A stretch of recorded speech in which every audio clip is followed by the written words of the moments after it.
Shall we proceed towards ending B? Do a little bit of a light reading. So I actually have time tonight. Although it's still like 10. Whenever I interacted with Kainé, I was reminded about something from my past.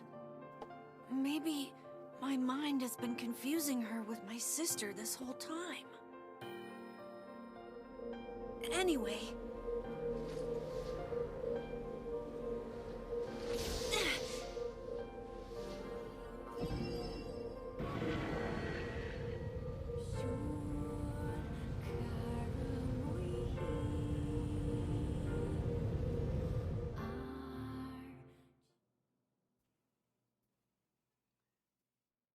Kainé's dreams. Whatever the third word was, so I had my glasses off trying to clean them. So I don't strain my eyes. Alright. The sound of rain filled the village. The steep cliffs that surrounded the area magnified sound, causing even the slightest drizzle to rattle like a thunderstorm. Thin wisps of smoke streamed from huts as the villagers huddled in their homes and waited out the rain. A single child, however, had braved the downpour and was now wandering slowly toward the wooden hawk-shaped weather vane at the center of town. The wanderer reached the vane, which had existed for as long as any could remember, and stared. The child's face was simultaneously delicate and fierce, like a teacup that had survived a shipwreck. Those traits combined with pale white skin to give the face an almost sexless quality. If the beak turns east, I go home. If it stays west, then I... The child blinked. Rain slowly dripped down the young one's short hair and began its long descent to the ground. Come on, come on. The child felt a slight breeze and watched as the vane slowly creaked to life. Spinning this way and that for a moment, it finally settled with the beak pointing firmly toward the east. East? Really? Before the vane could move again, a jagged rock came spinning and tumbling through the air, striking home against the child's head. The force of the blow dropped the child to the ground as a hail of stones began to fall all around. Oh no, they found me. A heartbreaking smile crept across the child's face as the stones continued their assault. Through the rain, the sound of multiple footsteps grew louder before a voice rang out. You, Kainé! The voice belonged to Demo, the worst of all the bullies in the area. As Kainé struggled to stand, the final stone came skittering through the mud and bounced against her foot. Blood oozed from the cut above her eye and blurred her vision, but she could make out the shapes of Demo and his usual gang of idiots. The boy seemed taken aback by Kainé's seeming indifference to the blood dripping from her face, but quickly regained his bravado. What's up, freak? You like the rain? You like getting all wet, or did you finally decide to run away from home? Though she knew it was futile, Kainé turned to leave. Before she could get more than a few steps, the other children scrambled to surround her, cruelty burning in their eyes. Kainé knew those were not the only eyes on her. The tormentor's parents watched from the safety of their homes. She was attuned to this sensation. It was one she had experienced many times before. While some villagers simply turned a blind eye to the actions of their children, many encouraged it openly. In a society ruled by superstition and fear, Kainé was something to be hated and, if possible, destroyed. I didn't see you could leave, freak. Demo's words chewed at her like a worm through an apple. He can't hurt me, she lied to herself. Be strong, be brave. He can't hurt me. He can't hurt me. He can't hurt... Oh look, the little freak's gonna cry. What's wrong? Are you sad that everyone hates you and wants you dead? Kainé prayed for the rain to flood down and carry her away from a world that seemed to have no place for her. But if there were gods, they chose to ignore her. As Demo crept ever closer, the clouds began to thin and the rain slowed. Even though weather hates me, I'm useless, a failure. I wish Demo's rock had taken my head off. Kainé could meet Dino's leering gaze. She lowered her eyes and stared at the muddy ground below. The bully moved forward until he was inches away. She could smell the scent of old meat on his breath. The boy grabbed Kainé's face with thick fingers and yanked it upward. She tried to turn away, but he forced her gaze back and jammed his thumb against her eyelid to pry it open. Show me. No, Did you just say no? Demo grinned evilly. You don't say no to me. No one says no to me. Demo probably dies. Not even taking his attention from Kainé, he called to his cohorts, "Come on, guys, let's give the freak what she deserves." As soon as Demo finished, kicks and blows began to rain down upon Kainé. Demo paused, still grinning as Kainé curled into a ball and tried to make the pain stop. "I don't get you, freak. What you acting like a girl for, huh? Everyone knows what you really are." Kainé ignored the question, choosing instead to stare at the weather vane. It continued to point east as if supremely confident about the future it had chosen for her. Go home? Yeah, that's a funny joke for someone with dead parents and no home to go to. "Freak," chanted the children. "Freak, freak, freak." Kainé closed her eyes and listened to the rain, waiting for the pain to start again. As the clutching hands of the village children closed around her, she bent her mind to the sound of the rain, letting it become her world entire. The rain fell, but the pain never came. Only when the laughter of her tormentors turned to terrified cries did she dare open a single blood-caked eye. Kainé was shocked to see Demo sprawled on the ground, holding his head and screaming in pain. He could see blood welling from spaces between his fat, twisted fingers. Oh my god, he's crying. He's actually crying. Deprived of their leader, the other children glanced back and forth between themselves, as if waiting for someone to step forward and take charge. When no savior emerged, they began an uneasy shuffle away from Kainé. But the young girl was the least of their concerns. Instead, their attention was wrapped on the ancient woman standing a few feet away. After struggling for breath for a moment, she finally spoke in a voice thick with rage. "Hurts like a bitch, don't it? Now I suggest you scatter before I throw another one. And if any of you little bastards touch my Kainé again, I'll do far worse than throw a rock. You can count on it." I guess that's where she got the language. The old woman crouched down and gently touched the hand Demo was using to cover the wound. Before he could think to protest, she ground her palm into the wound and twisted back and forth. "Ow!" he screamed, leaping to his feet. "Stop it! What are you doing what are you doing? Quit whining! And no one ever died from a scratch. Hit me with the rock, you stupid bitch, a big one! That thing could have killed me!" The old woman shrugged. "Death is the best cure for stupid." Demo's face twisted with rage at her words. Locking his eyes on Kainé, he took a step backward and spat on the ground. "Get out! Leave this village! No one wants you here, either of you!" Seeing the old woman grab another stone, Demo and his companions turned tail and ran. As they fled, the old woman grabbed her side and barked out a single laugh. "Look at the fat boy go! Guess he's healthy enough to run from a fight." The woman's files faded as she turned her attention to Kainé. Kneeling down, she removed her shawl and placed it around the young girl's shoulders, then produced a cloth from the folds of her dress and began blotting out at the blood on her forehead. "Oh, Kainé," she said, "why didn't you fight back? You're stronger than that lot." Words of her grandmother stung Kainé, and she turned away. "Don't be nice to me," she said. "I don't deserve it. Nothing matters anymore." Her tears, held in check for so long, finally began to fall on the muddy ground below. "Everyone hates me. They think I cause bad things to happen. They think I'm a freak. I wish I was dead." Kainé's tears turned to sobs, and she felt her grandmother's hands on her shoulders. Despite her advanced age and diminutive size, she was a woman of surprising strength, and Kainé found herself unable to turn away. "Don't talk like that, girl. It's a river wide and deep that flows between the realms of this world and the next, and it grants no mercy to any that attempt to cross it. You got a duty to fight until your last breath. Understand?" The old woman tightened her grip and tried to still the tremor in her voice. "You know the pain of losing someone close to you, Kainé. You know because you survived it." As the words hit home, Kainé was struck by the force of her love for the old woman. As a young child, she didn't even know of her grandmother. But when her parents died, the woman quickly accepted her as her own. Grandma, as Kainé called her, was cunning, vulgar, and quick to violence, and their first few years together had not been easy.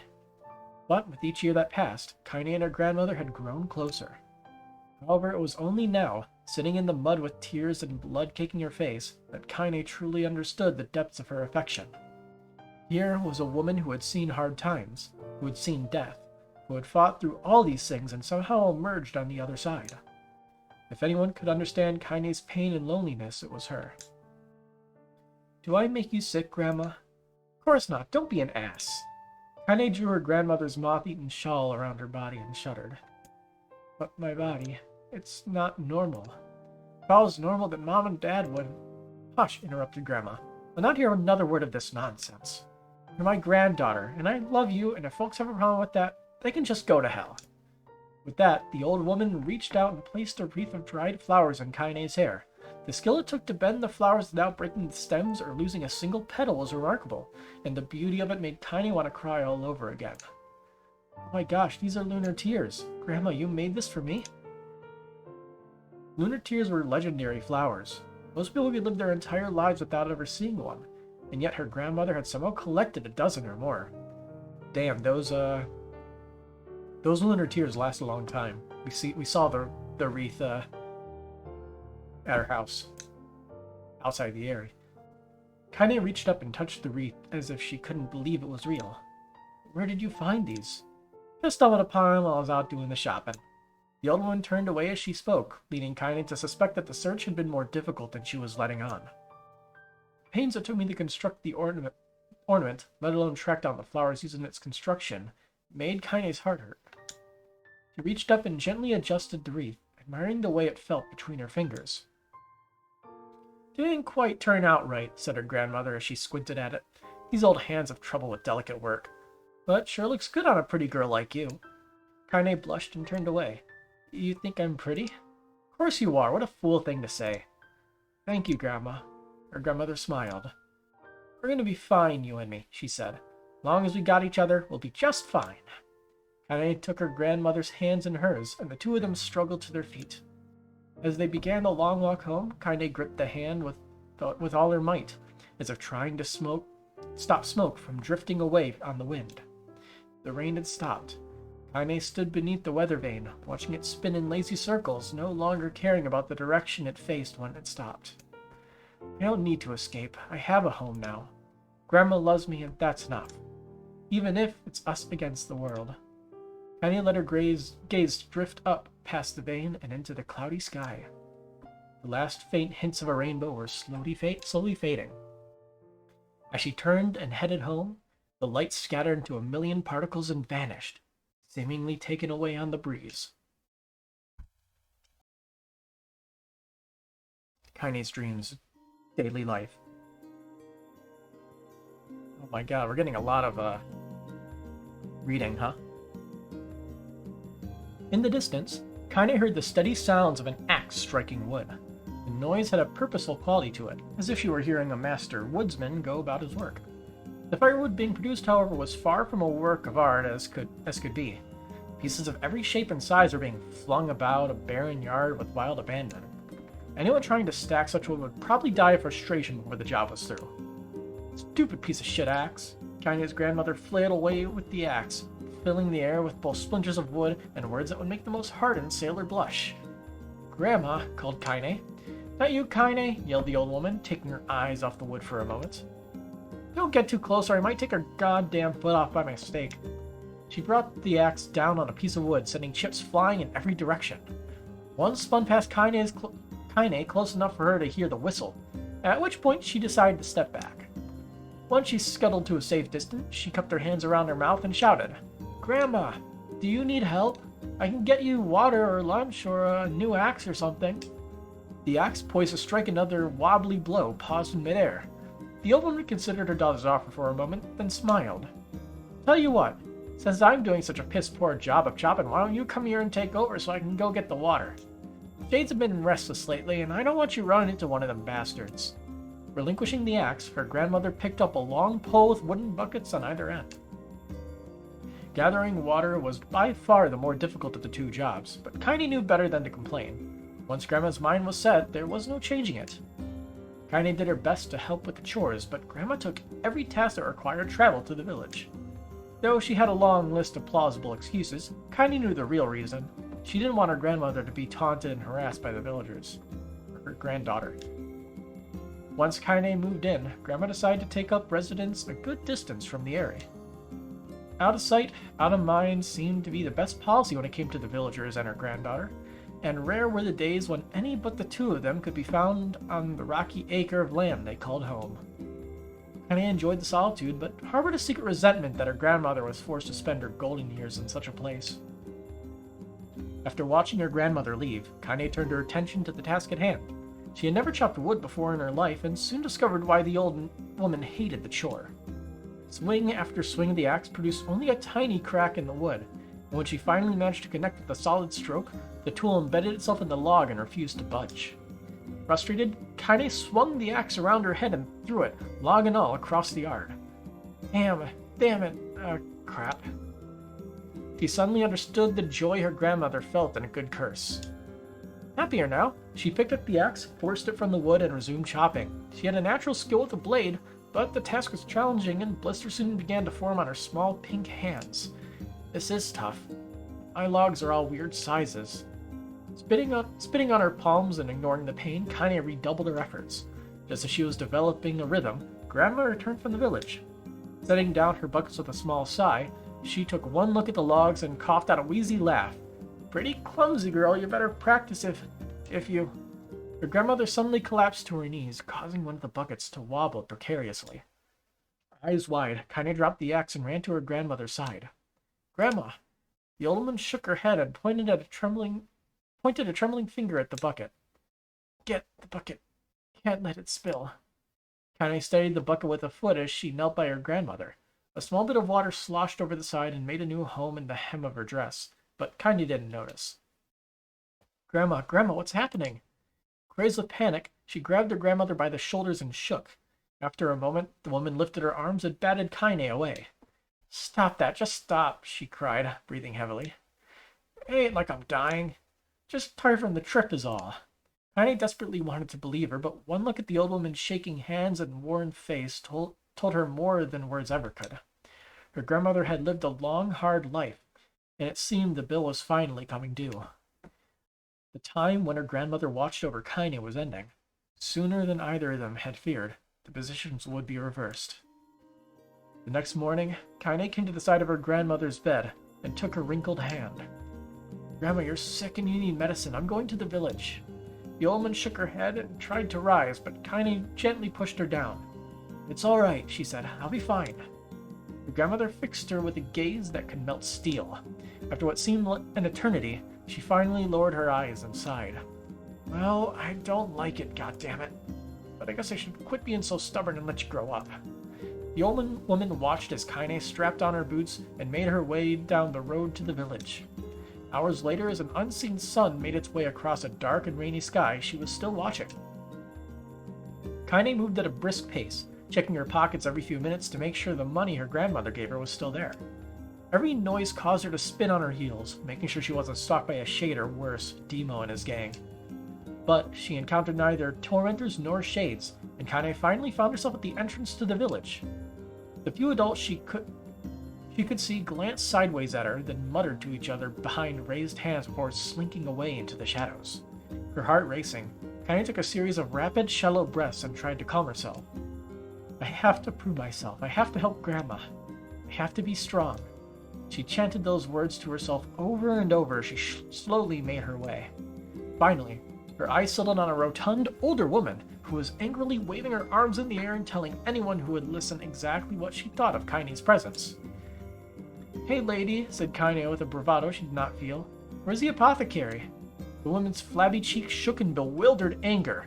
How dare this thing speak to me, they seemed to say, but Kainé saw that her eyes held a different emotion. Fear. Yeah, we're both scared, lady. Trust me on this one. Which way? Kainé repeated.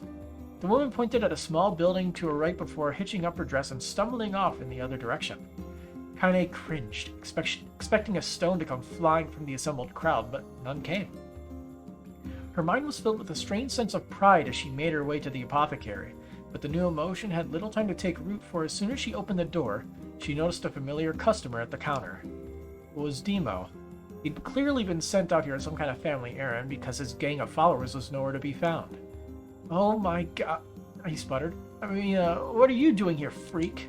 The insult was delivered without force, and Kainé happily ignored it. Stretching on tiptoes to see over the counter, she asked the shopkeeper for the medication. Ha, barked Demo. That old bitch finally keeled over? Go to hell, Demo. The boy's eyes grew so wide they seemed ready to fall out of his head. But before he could let fly a comeback, or worse, a punch, the apothecary told him to knock it off before he kicked him out of the store. He almost slunk out of the shop, cursing Kainé under his breath. Once he was gone, she allowed herself to breathe once more, taking a brief tour of the shop while the owner prepared her medication. Countless tiny bottles filled the cramped store, each with a label written in some indecipherable language. An ocean of aromas assaulted her nose, creating a scent that was exotic, but not altogether unpleasant. Seeing such a variety of supplies gave Kainé a sense of peace. Surely in a world so vast there would be a place that she could call home. On the far wall behind the counter rested a portrait of a stunning young girl. The picture had once contained bright, vibrant colors, but time had worked its cruel magic. They were beginning to fade. The beauty of the work, however, remained undiminished. You like that picture? Kainé turned to find the apothecary with a small vial of medicine in his hand. His eyes were gentle but sad, and they seemed to stare through her and into nothing as he spoke. That's my daughter. I sketched it when she was just a little girl. She's been dead a long time now. Kainé didn't know how to respond. She just stared at the portrait and tried to come up with the right words. Pictures are wonderful things, continued the shopkeeper. They let the ones closest to you live on forever. He shook his head slightly, then looked down at Kainé and smiled, handing her the medicine. He reached into his sizable green apron and produced a handful of old wax crayons. You should have these. There's no one left that I wish to draw. Kainé took an instinctive step back, causing the shopkeeper's face to darken. Yes, I've heard the rumors about you, he said. It's a small village, and word travels quickly. Between you and me, I'm not sure which of them to believe, but I also don't think they matter much. I know your grandmother, Kali, and I think the way she was driven out of this town is just deplorable. Grandma's name is Kali? Thought Kainé suddenly. She was still mulling this new fact over in her mind as she reached out and gently took the crayons from the apothecary's hands. Your grandmother's an old friend of mine, he said as Kainé scooted away yet again, and I owe her much. I'd wager she'd like it if you drew a picture of her. Yes, I think she would like that very much. Kainé muttered a quiet agreement, but inside her heart was bursting. Never before had a villager treated her with anything but complete contempt.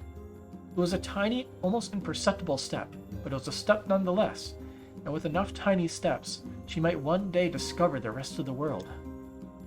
When Kainé returned home, she found her grandmother asleep in her bed. Her feet were blackened and raw, even bleeding a bit in places, leading Kainé to think she'd been pacing around the room until exhaustion finally caught up with her. Blackened and raw. Almost sounds like a bad disease or necrosis. She placed the medicine by her grandmother's pillow and turned to leave, but found the old woman's hand collapse around her arm. Back already, are you? Asked her grandmother with a yawn. Come here, let me have a look at you. Grandma sat up and examined Kainé from head to toe. Finally satisfied that nothing terrible had befallen her grandchild, she leaned back and allowed herself to relax. Well, how was it? Those bastards give you any trouble? It was kind of fun, said Kainé with a small smile. No, seriously, it was. Fun, eh? Asked her grandmother with a voice which implied she believed anything but. So anytime you need me to run an errand, just let me know. As she spoke, Kainé removed the crayons from her pocket. After a brief explanation of their source, she informed her grandmother that she was going to sketch her portrait. Portrait of me? Ridiculous. No one wants to stare at a wrinkled old crone. But Grandma, it'll make you live forever. Horse shit, said her grandmother, throwing back the sheet from her bed. Living forever would just piss me off. Now put those crayons away and help me with dinner.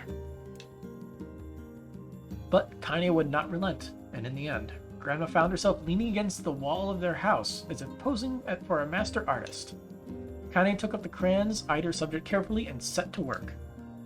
Just as her grandmother was about to nod off, Kainé finished a piece. After staring at it for a bit, she released it from her grip and let it slowly drift to the floor. It's terrible. It doesn't look like you at all. Sorry, Grandma. I thought these crayons would, make drawing easy or something. The old woman's eyes narrowed at her granddaughter's disappointment. Let me be the judge of that, she said, ignoring the pain in her back and reaching for the paper.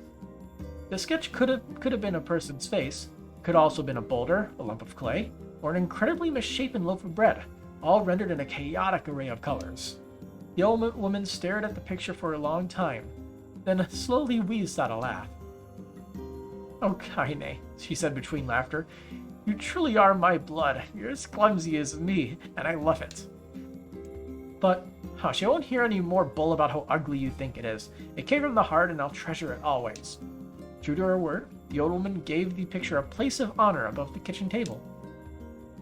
In the days that followed, Kainé would often catch her staring at the portrait with a strange smile on her face, an action she interpreted as silent, mocking laughter. A week later, Kainé could stand it no more and asked her grandmother to take the artwork down. "Hush," said the old woman. "I'll take this down when they roll me on my shroud." She pondered this for a bit, then turned to Kainé and dropped to one knee. "Listen to me, girl. Seeing this picture makes me happy in a way I've never felt before, and it makes me want to go on so that someday you can feel the same happiness."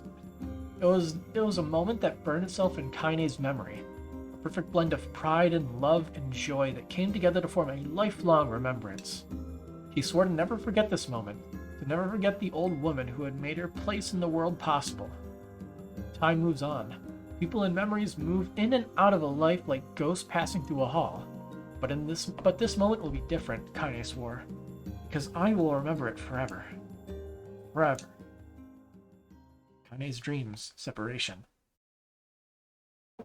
How long is this going on for? It's a good thing I didn't do this last time. We're already 26 minutes in, and we're just starting the third story. I don't even know how many there are. Kainé listened to the sound of crackling firewood and stared at the black object on her plate. She had been pushing it around the wooden disc for a good 10 minutes, ignoring the bemused stare of her grandmother. Finally, she summoned her courage and gave the object a brief sniff.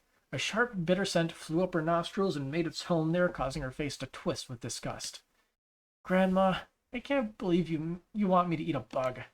The old woman threw some more wood under the cooking pot and snorted. "It's no bug, you fool. It's a berry." "Why the hell would I be feeding you bugs?" "Yeah, well, it sure looks like a bug," said Kainé. "And I think it's burnt or something because it smells terrible." With that, Kainé held her nose and threw the berry in her mouth, chewing as little as possible. "Oh yeah, that's terrible, all right." "Why, you little brat," laughed the old woman. "Look at the sass on you. You've been spending too much time with me, and that's a fact." 5 years had passed since the moment when Kainé's grandmother saved her from the bullies. As is often the way with two stubborn people, their relationship had grown in fits and starts, but moved forward all the same. Meals that used to be somber affairs were now filled with laughter and hurled abuse in equal measure. Kainé could not remember a time when she had been happier. As years went by, Kainé started to shoulder more and more of the daily responsibilities.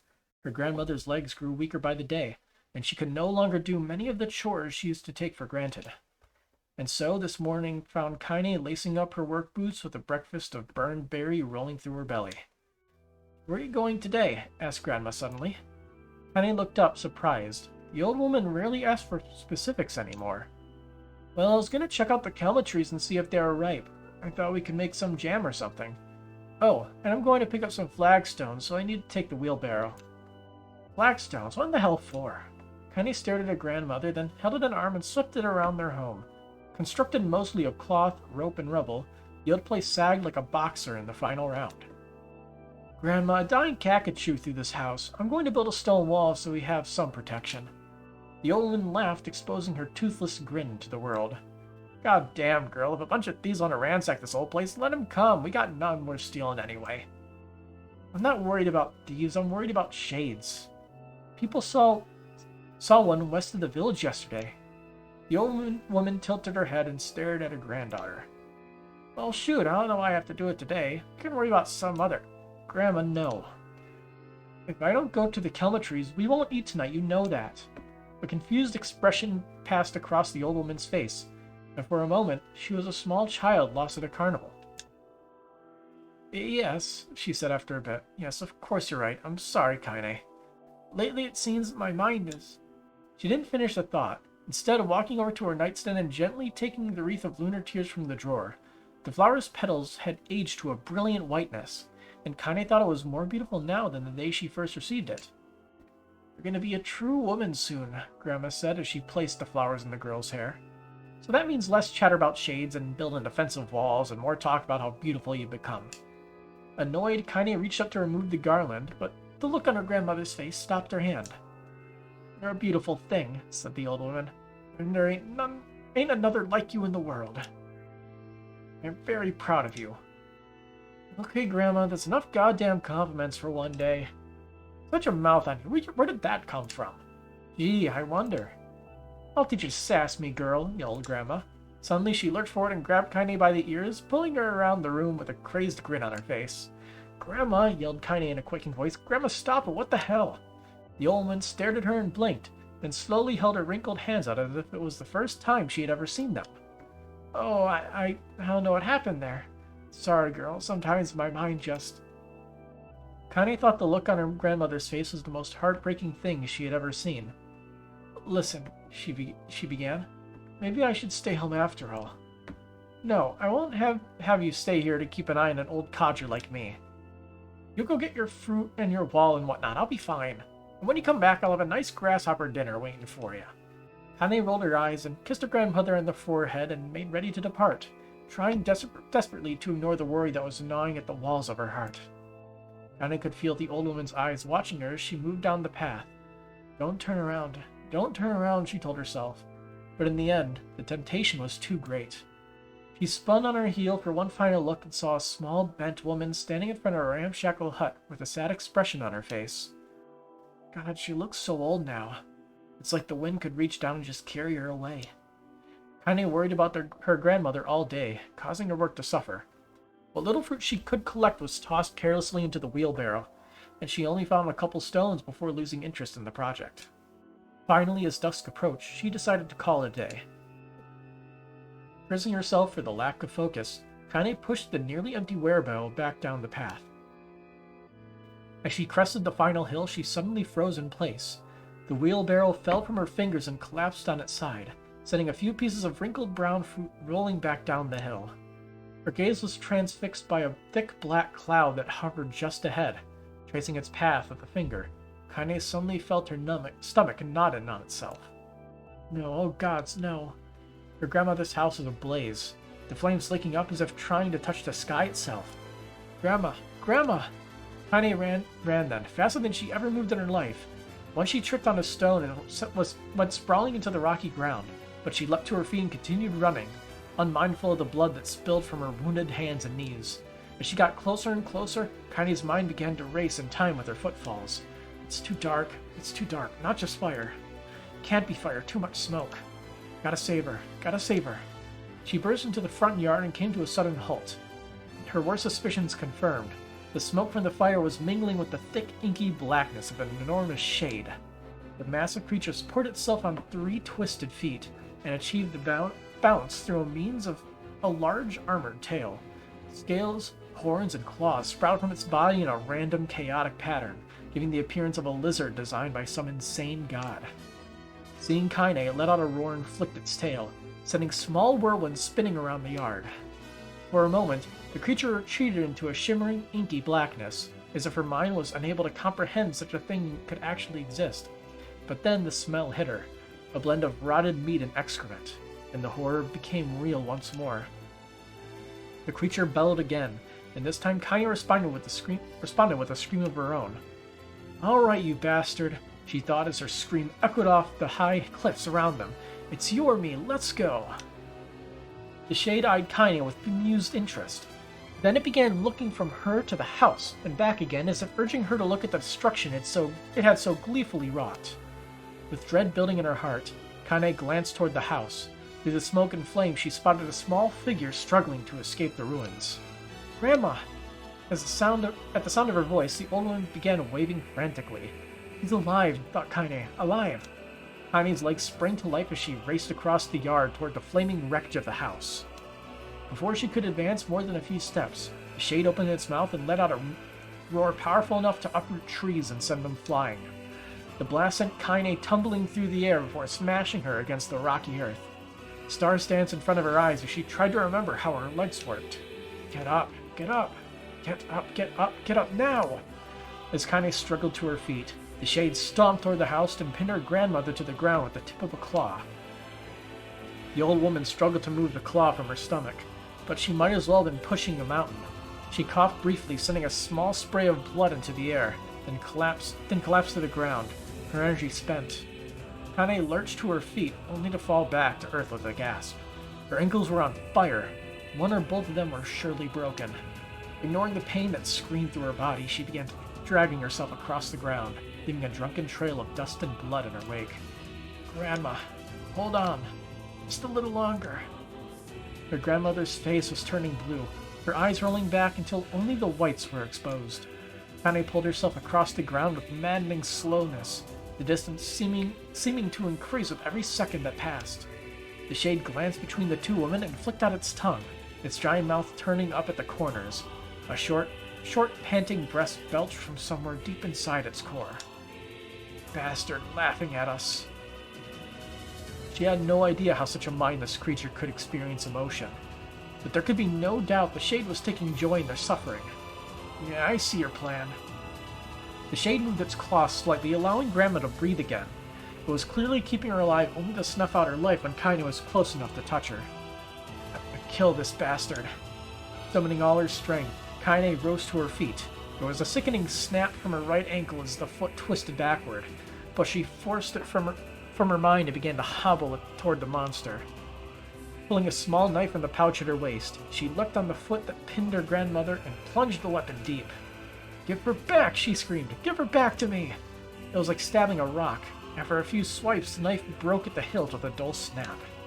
The Shade panted laughter again, then raised its tail and sent it rushing through the air toward the young girl that was latched to its foot. Kainé never had a chance. The tail struck her square in the chest and sent her crashing into the burning wreckage of the house. As she lay on the ground with blood pouring from multiple wounds, a small, weak voice spoke up. "Kainé."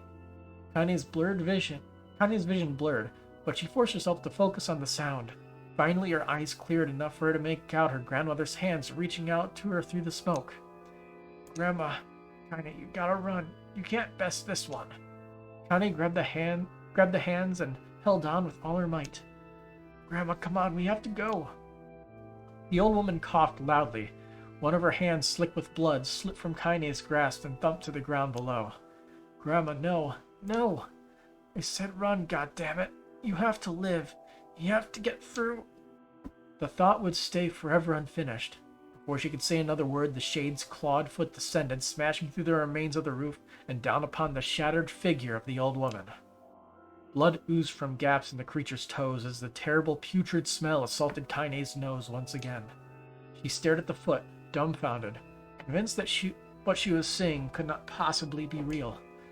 When the creature finally lifted its appendage, all that remained underneath was a twisted, unrecognizable mass of rubble and red. Her grandmother was gone. Kainé blinked, trying to feel the hands which had been in hers just a moment before. For a fleeting instant, she could remember the warmth of that embrace, the trembling of the fingers, but then the sensation drifted away on the breeze and was gone.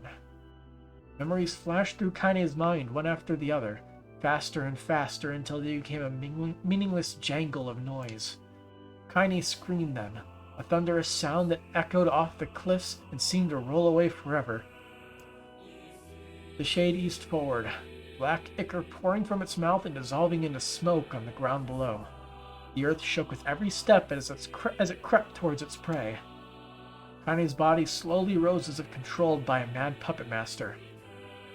Her arms and legs were bent at impossible angles, her head lolled dangerously to the side, yet somehow she managed to stand. Staring at the Shade, her eyes began to glow with a deep red fire. The creature, so confident just moments before, took a slow, hesitant step backward, trying to discern if this broken human could possibly pose a threat. Kainé seized the moment. Laughing like a madwoman, she leapt into the air and plunged the shattered hilt of her knife deep into the leg of the Shade. The Shade shook Kainé off like a fly, sending her crashing into the earth once again. Her chest rose and fell slowly, as if a great weight were resting on it. Moist sounds of pain echoed through her mind. Something warm and thick oozed from her ears. "Is that blood? I think it is. I think I'm bleeding to death. No, can't die. Grandma told me to live." Deep inside Kainé's mind, something finally broke. The sound, the pain, the smoke, and the flames, all of it faded away until all that remained was a single incantation repeated over and over again. Kill it. Kill it. Kill it. Kill it. Yes. Kill it now! As a spark that was Kainé slowly began to flicker and die, she felt her desire to kill and her desire to live blend into one. The distance between heartbeats grew longer and longer and longer.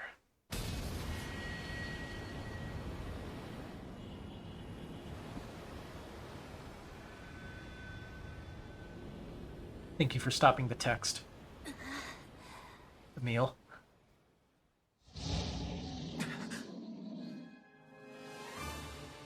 The beast approaches. Oh, I know. Well, time to get back into it, right?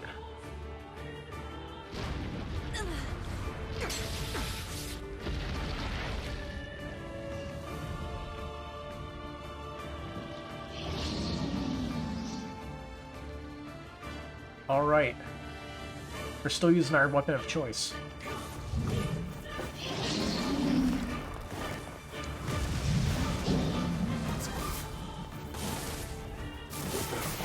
What anger this creature must have. How did it even survive these past 5 years? I'm not gonna let this happen again. It dies today. My sword feels lighter. It's not the blade, but the skill of the user. Strike it down.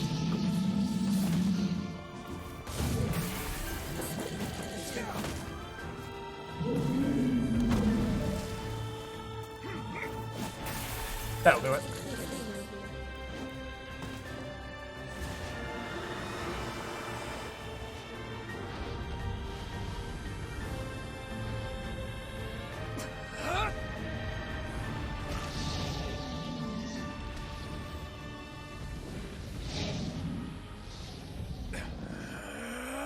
And that'll do it.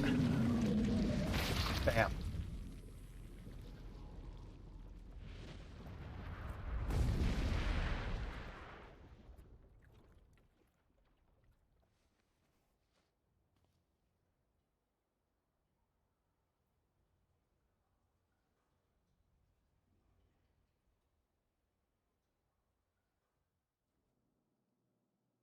Kainé's dreams encounter. More. Gently. Weakly. Softly. The shade, sure that its tormentor was dead, turned and stomped off toward the horizon, stopping along the way to bellow one final roar. Couldn't kill it. Shamed beyond imagining, Kainé tried to turn her head to the side, but only succeeded in coughing up a huge gout of blood. It was getting difficult to see, and only after a moment of fierce concentration did she realize that her left eye was gone. Laughing to herself, she turned her remaining eye to the ruins of her home and noticed a ragged stump of an arm resting a few feet away. Yeah, that's mine, she thought with a mad giggle. This is gonna make clapping a real bitch. Cried a sudden voice from the depths of her mind. Finally gonna die, are ya? Well, you had it coming. Go to hell, Demo, she thought at the unseen assailant. Go to hell before I pluck out your eyes and feed them to a dog. The voice of her childhood terror evaporated into smoke, only to be replaced by another, more recent voice. Hold still, said the apothecary, materializing from the ruins like a ghost. I want to draw you, that way you can live forever. No, stop. I don't want to live forever. I want to die right here. I see, he said quietly. Well, if that's what you want. The spectral shopkeeper fluttered in and out of existence for a moment, then produced a sheet of paper and sketched quietly. After a few seconds, he turned the page to Kainé and smiled. Since you rejected my offer, I decided to draw someone else. It was a picture of her grandmother, real as life. Kainé opened her mouth to thank the man, but stopped as the picture began to blacken in the middle. Before she could say anything, dozens of multi-legged insects began to swarm across the page, tearing at it with sharpened pincers. No, stop. Don't hurt that picture. Kainé reached out with her remaining arm and waved futilely at the air. To her surprise, the insects fell off the picture into the ground below, where they vanished into tiny black tendrils of smoke. Relieved, Kainé turned her good eye back to the picture, only to open her mouth in a silent scream. The sketch now showed her grandmother as she truly was, a smashed, unrecognizable lump of nothing. The apothecary smiled, then broke into a jolly dance. "See that?" he cried as he danced his jig. "It's perfect now. She looks just like you. Ha-cha-cha-cha-cha." "I look like that? Oh god, I'm gonna die. I'm gonna die." Drowning in despair, Kainé laid her head back in the mud and smoke of her ruined house and waited for the end to come. But just before she let everything go, an unfamiliar voice began whispering in her ear. "Ain't you got a wish, sunshine?" The voice was vulgar and fierce at the same time, as if insanity somehow had found a way to take form. Kainé wanted to scream as the voice crawled under her skin, but her lungs refused to work. "You know, a wish, like a prayer or something? Why don't you get on your knees and start praying to heaven? Please, invisible man in the sky, save me! Save me!" Kainé finally resorted to shouting at the voice with her mind. "I don't make wishes. They don't come true from me. I'm a curse, a freak. I should be left to die." The other voice boomed in her ears. "Oh god, you are the best!" Kainé glanced down and saw a black shiny substance oozing from her legs. She tried to brush it away, but her remaining arm would no longer respond. So the substance slowly crept around her feet, then began moving up toward the rest of her body. Is this death? Is this what it's like? Or is my mind just losing itself? She could feel the slime oozing upward, feel the hot, searing pain it left in its wake. Whatever else might be happening, she was still alive, and this was real. "Come on," said the voice. "Let it go." Kainé tried to ignore the voice and concentrate on the pain, but the newcomer would have none of it. "Don't ignore me, sunshine. You're ready to give up, ready to die, so why not let me have it?" "Have what?" "Your body. Come on, give it to me. Give it to me. I want to stand on the ground, feel the rain, taste the wind." The voice paused as if licking its lips. When it resumed, it was filled with mad, unabated joy. "I don't want to take your hands and use them to choke the goddamn life out of people. I want to tear out the throats and bathe in the blood just like before." In response, Kainé shifted her head and vomited. The warmth of it crept down her front and mingled with the pain of the encroaching black ooze. "Are you a shade?" "Yeah, maybe. What of it?" The slime reached her face, crept up past her nose, and slowly oozed into the socket of her missing eye. The moment it touched her brain, Kainé was struck by the most powerful sensation she'd ever felt in her life. It was ecstasy. She wanted to scream with delight, but all she could manage was a small, whispered moan. "Feels good, doesn't it?" asked the voice with a chuckle. "Yeah, what can I say? I know how to please the ladies. Now give me that body. Come on, give me the body and I'll give you more of this feeling. It's fair trade." A black lump began to protrude from Kainé's side. As she watched, it grew longer and thicker, eventually taking the form of her missing arm. "I can see better," she thought. "I must be growing back too." The slime reached up to envelop the rest of her face, but she managed to brush it away. "Stop," she whispered, marveling at how she regained her voice. "Stop." The black ooze hesitated, as if considering this request, then quickly shimmered down her body before disappearing in a cloud of smoke. "Oh, what the hell, sunshine?" screamed the voice. "I thought we had a deal. I thought you wanted to die." "Grandma said I can't die yet." A brief image of her grandmother, bloodied and broken, flashed before her eyes. She thought she saw the shade that had killed her and heard its mocking laughter, then closed her eyes and forced the image from her mind. Her whole body was quaking with rage. When she opened her eyes again, they burned bright red. "That thing took my grandmother. I have to kill it before I die." Kainé glanced down and saw a mysterious pattern. The pattern of the shades burnt itself into her left arm. "Well, I'll be damned," said the voice cheerfully. "Look at that, sunshine. I think you and me are going to be good friends now." So the pattern of the shades is the black scroll? Okay. Kainé stared intently at her arm. The more emotional she felt, the more Lettuce seemed ready to puncture her skin and began infecting the rest of her body. The arm clearly had a will of its own now. "Stop. Gotta stop." Holding her left arm in her right, Kainé took a deep breath and tried to calm herself. "Come on, don't fight it," pleaded the voice. "It's my favorite dish, and I'm hungry. Let it go. Feel the anger, burn with the fire of revenge, thirst for blood, then go out there and... Shut up, and get the hell out of my body. Your body? Oh, that's rich, Sunshine. Real rich. Look, why don't you just up and die so I can have this body all to myself? What do you say? I bet those buddies of yours in the area would love to see you dead. Kainé grabbed a nearby shard of glass and tried to saw off the shade-infected portion of her side. Before she could, her darkened arm grabbed her right wrist, crushing it. Kainé screamed and dropped the shard as the sound of bone crunching on bone filled the air. Stupid idiot girl, you're possessed now, Sunshine, and there ain't going back. Ain't no going back. So that means there is going back. The voice laughed again, a loud, long wail that seemed to go on without end. Possessed? Whispered Kainé. Yeah, possessed. You and me, we got what you might call a timeshare arrangement. Remember how folks used to think you were a freak? Well, wait till they get a load of you now. Kainé looked up, tears in her eyes. The sky seemed smaller somehow. Darker. Is this because of that shade? Is this how they see the world? So, listen, purred the voice. I know this whole possession thing seems a bit sudden, but it ain't all bad. There's plenty in it for you too. I'm a very powerful creature, Sunshine, and now that power belongs to you. You got enemies? People you want to kill? I can make it happen. That little fat kid who kept picking on you, that big old shade that squashed your granny, we'll wrap them all up in their own assholes. No more abuse for you, Sunshine. No more pain. Wait, said Kainé. You're a shade. Why would you help me kill another shade? What, you think I'm some kind of racist, some killing snob? I don't give a good goddamn who you murder, honeypants. I just want to drink from the well.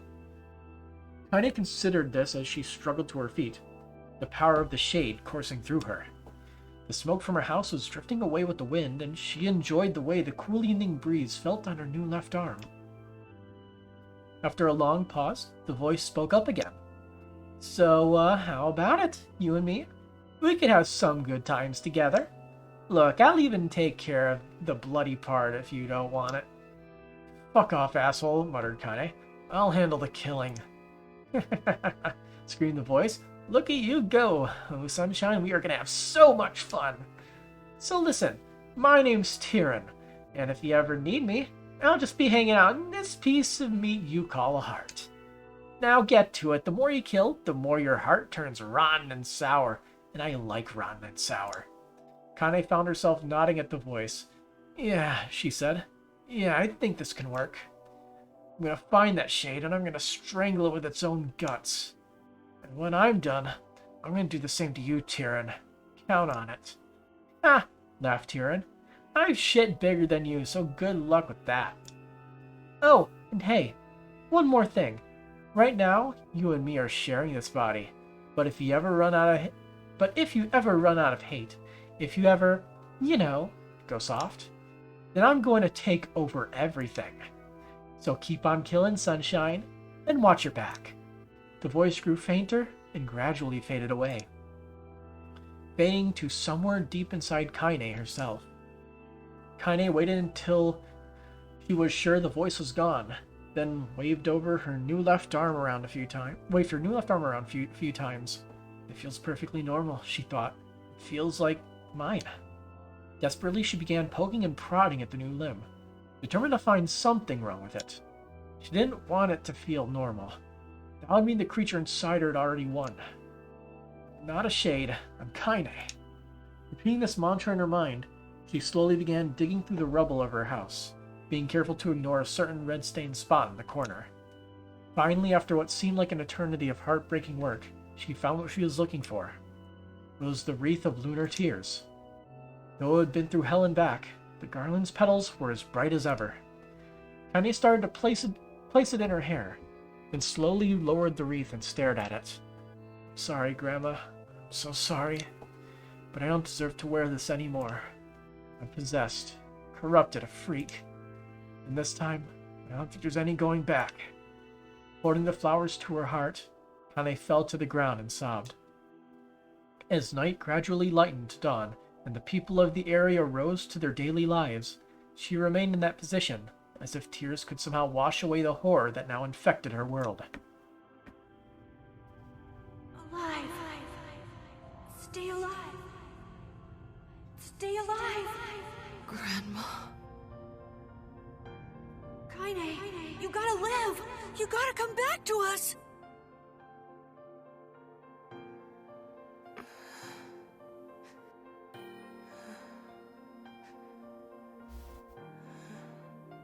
Oh, hey.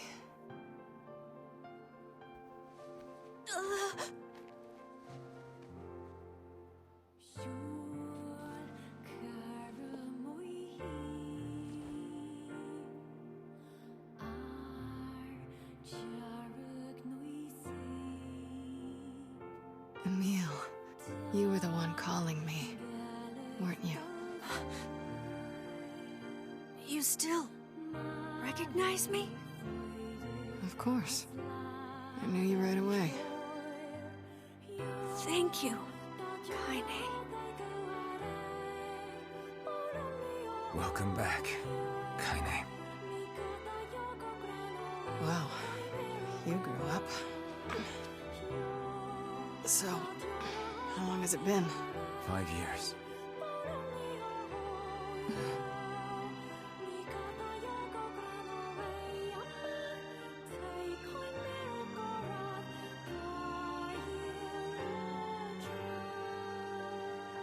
Shit. That's a long time. Any luck with Yona? We are still no closer to finding her. We need a way to locate the Shadow Lord. By the way, this is for you. Is that a lunar tear? It's not as good as your grandmother's, but I tried.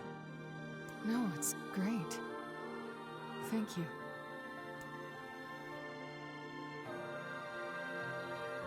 Okay, so it makes sense why she bandages her left arm and left Kind of leg. waking from her long petrified sleep. Because she doesn't want to recognize as her own arm and leg. Emil's unflagging kindness. Still doesn't explain the All lingerie we knew was a wear. happy one, and we let it wash over us like rain. That is, until Devila and Popola had to go and ruin it all.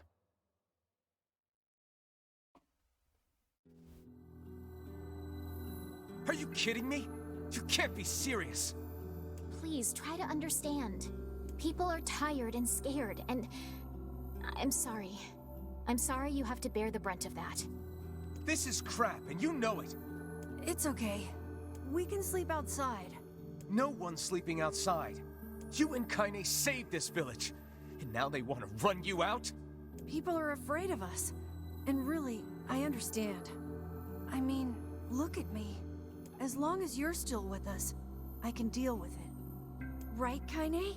I'm used to sleeping outside. But... We'll see you later. Sorry about this.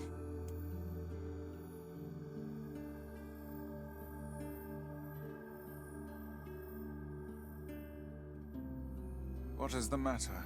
Kainé always sleeps outside. I never thought about that until just now. Never even occurred to me. Damn it. We should turn in.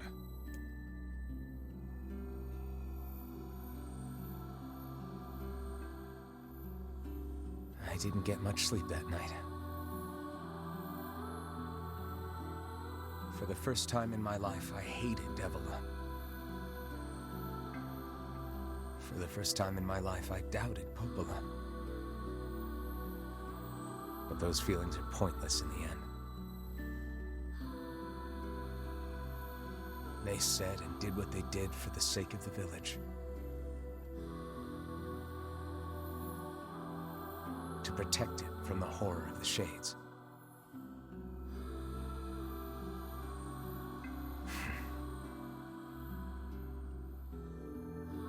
Really, how can I blame Devila and Popola? In the end, I'm just as bad. Because I never once stopped to think about Kainé and Emil's situation myself.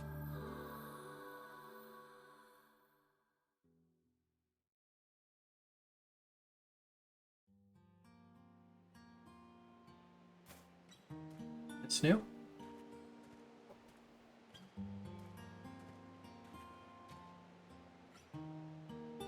should apologize to Kainé and Emil. But what good would that even do? I got a fire going, Kainé. Wait, is that... Campfires are weird, aren't they? I feel like I could stare at the flames forever. Well, don't get all googly-eyed and catch your clothes on fire. Obviously.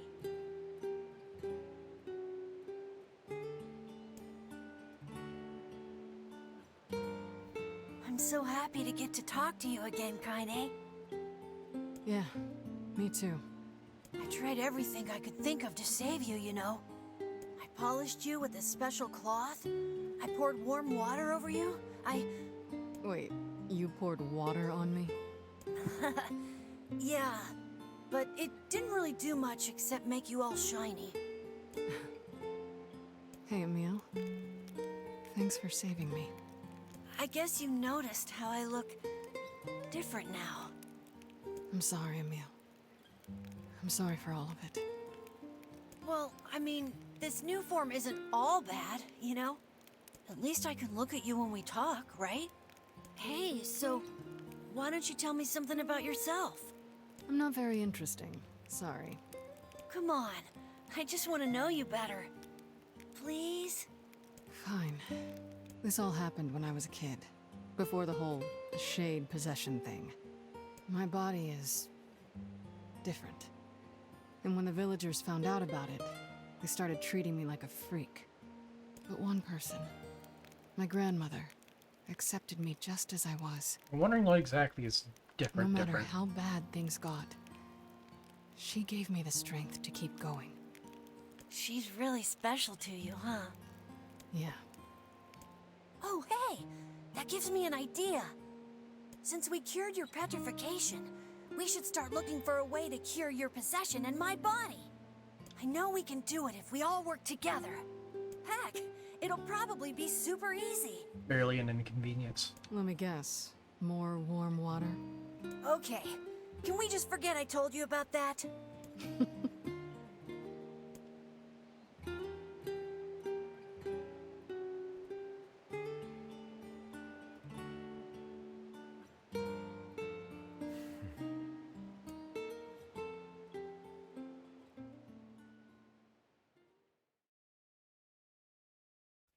I feel like a lot of things just be like that.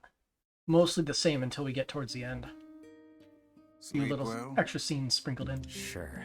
And yet your red eyes tell a different tale. Don't be so hard on yourself, lad. I need to go see Devila and Popola. Very well. Grab the stuff. What's this? What might that be? It's Mom's diary. I have not heard you speak much about your mother. She got the Black Scrawl and died when I was little. My apologies for bringing it up. It's all right. I can barely remember her face anymore. This is the only thing I have left of her. Reading it helps remind me of when we were still a family. I see. But the final entries get a little strange. In what way? Well, here, take a look. I love lore. Saving? Say there. Can you not hear me? What is happening? Why are you standing about like a slack-jawed ninny? Sorry. Felt like I was dreaming or something. Sleeping on one's feet is quite the talent indeed. Come now, there's the door. Right. Let's go. That's quite a different look. What is going on? Also, okay, he has one eye that's not covered. Well, the battle is over. You know what? Sure. I have no idea what's going on, but yes. What's the deal? What's happening?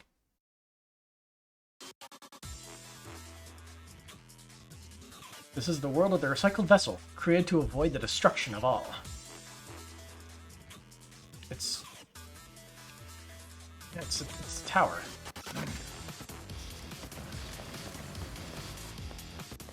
What's with the music? It's quite good.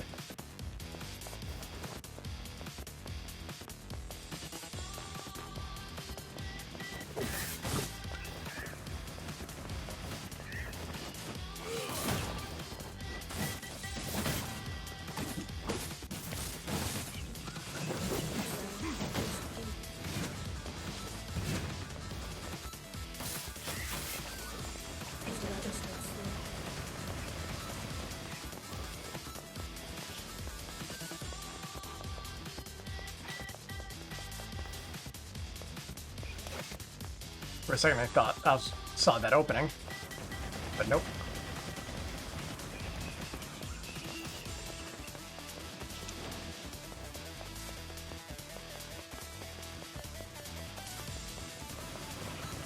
Keep going.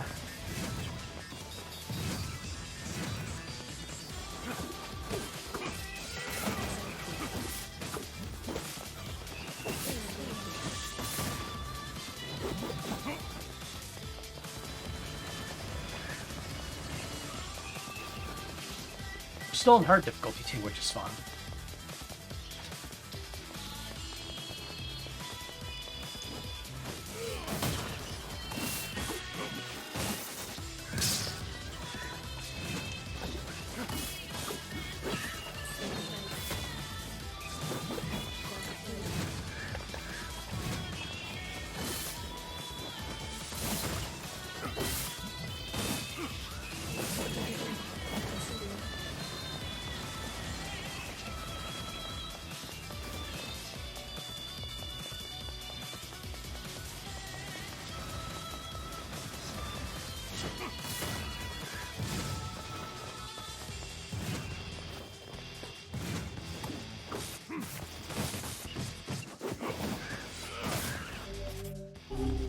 We don't have all of our healing stuff, which is unfortunate. So I do have to pace myself a little bit in case I start getting some tougher enemies.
I wonder, am I getting EXP from these guys?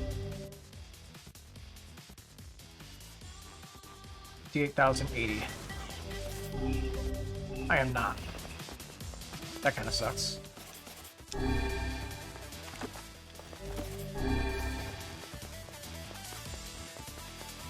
Let's keep descending.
3 medicinal herbs. Okay. So we get, like, minimal healing between whatever these are. The Black Scrawl, a lost destiny, a white book, a false truth.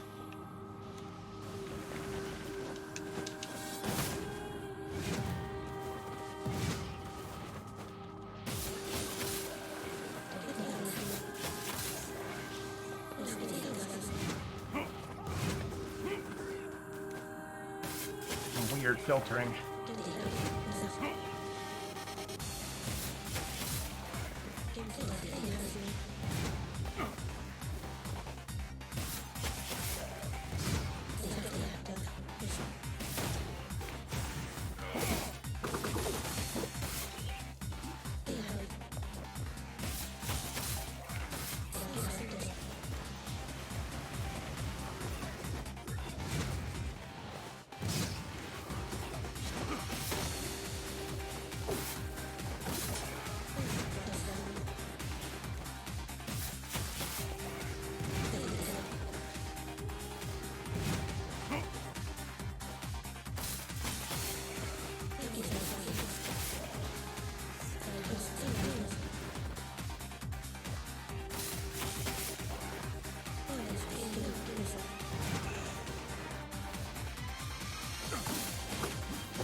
Filtering. The filter is not making it really easy to see these guys and their bubble bobbles.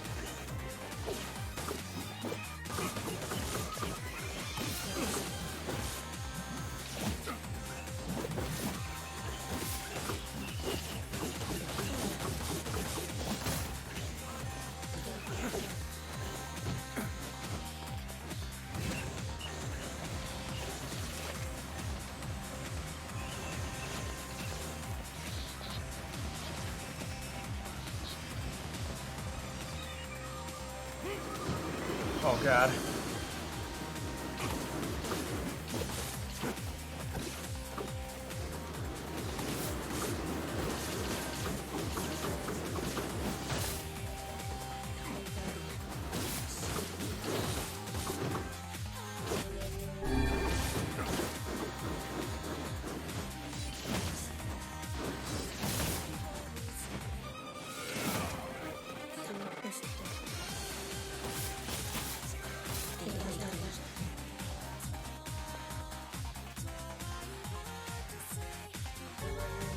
Hey!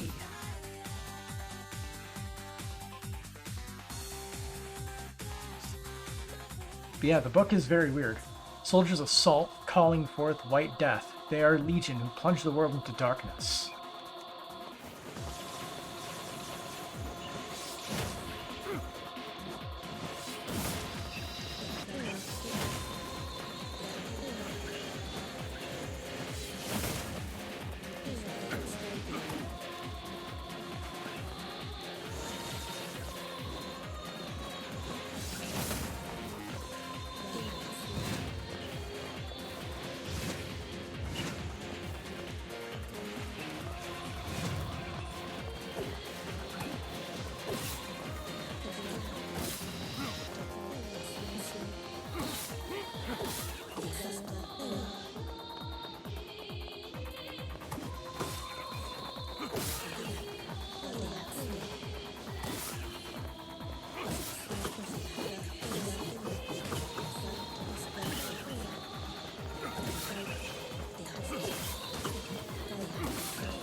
Getting real hard to keep track of everything.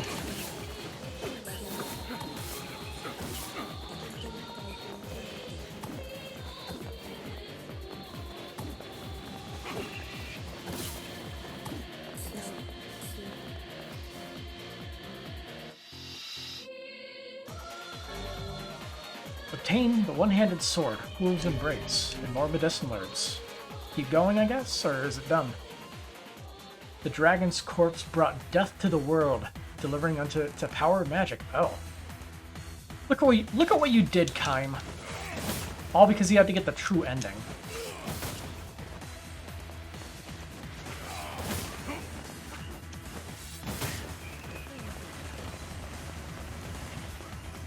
Well, to be fair, that's not really a true ending. That is technically supposed to be the joke ending of Drakengard 1.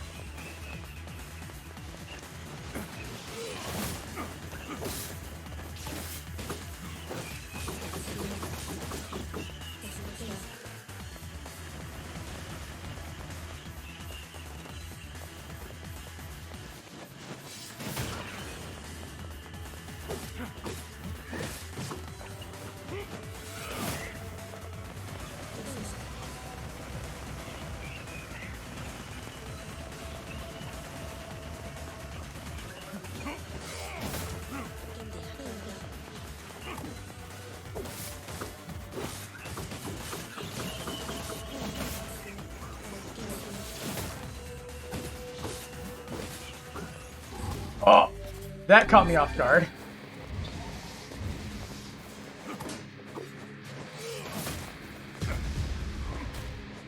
Wow, okay.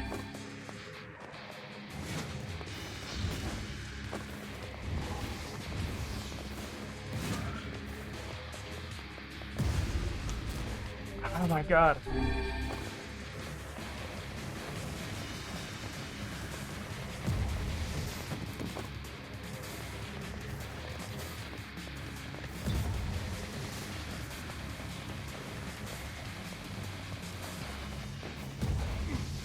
Thought I was dodging around it. Okay.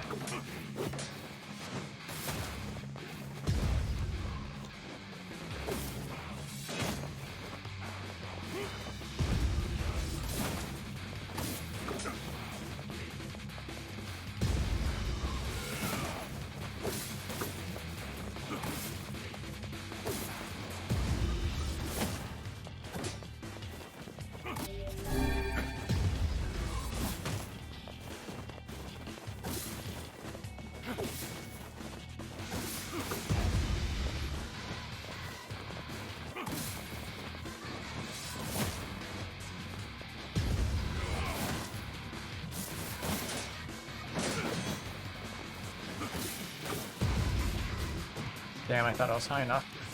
Nope.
I need to take one of these or else I'll die from the next hit.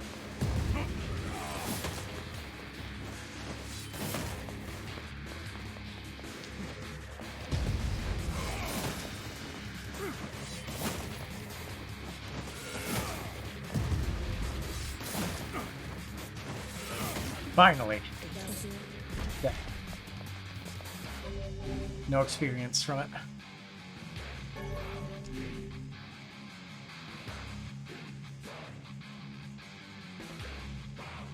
Well, we keep going, right? The blackness sickness stains the future, the journey to return to soulless vessels.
Get the paralysis.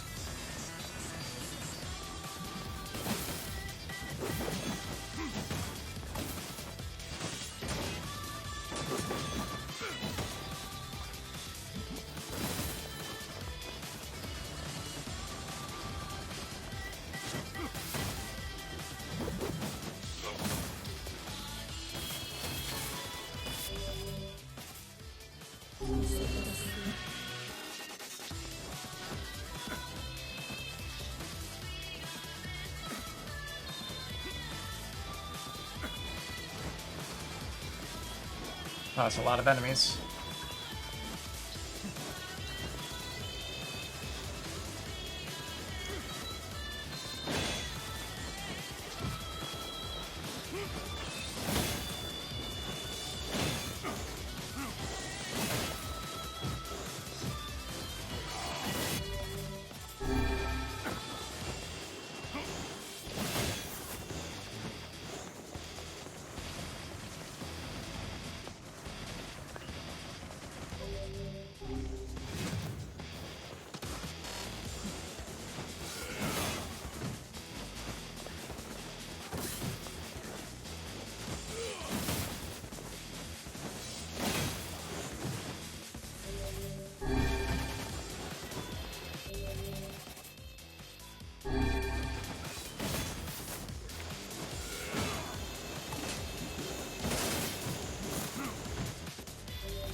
Fuck this. It's not worth it. It's not. You're not able to beat him.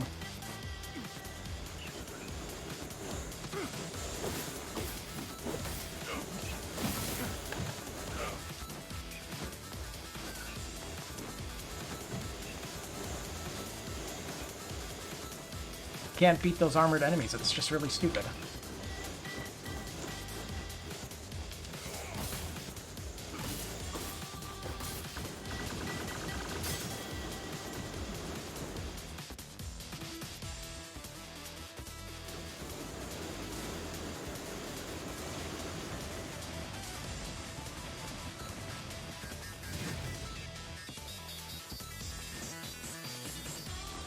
Maybe if I was on like easy difficulty or something, you'd have a chance.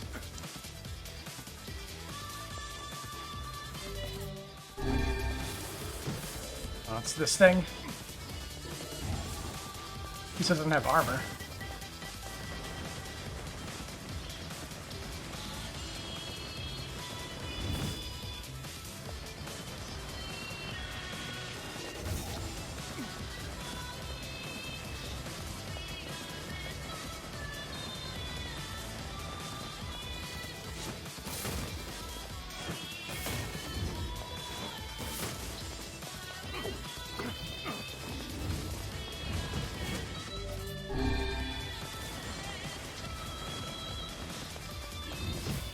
Fuck you.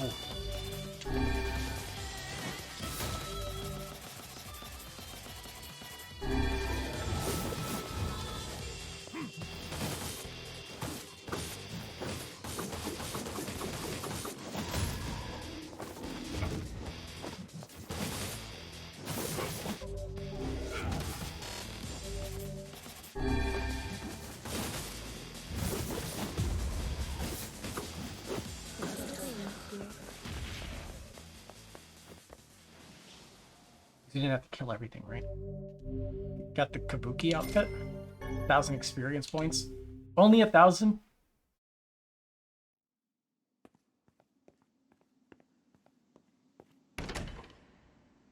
What is that, like a stage 2?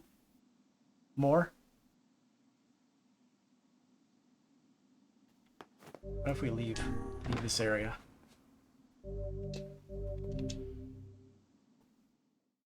Spartan and Wasey are always together, even though he says they argue a lot. They're actually good friends. I wish I could travel with Spartan sometimes.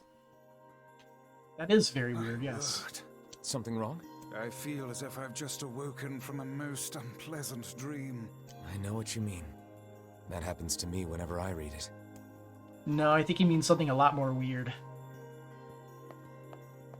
But I guess we could come back here when we, hit level 30 and upgrade our weapons and stuff. We also got a new weapon. Is that any good? It's like it said it was a one-handed sword, right? Fool's Embrace? This one? Weird. Oh, it's Angelus! Cool!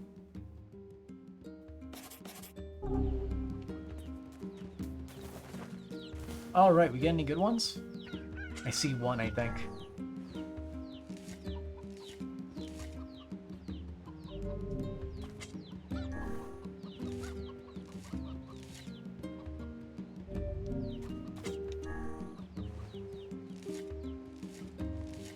I think we got a few of them. But I'm pretty sure we need, like, white moonflower seeds afterwards, so we need to be ready to just plant a bunch of them and just let them die, just so we have more than enough to just keep the harvest going. Also, before we forget, documents.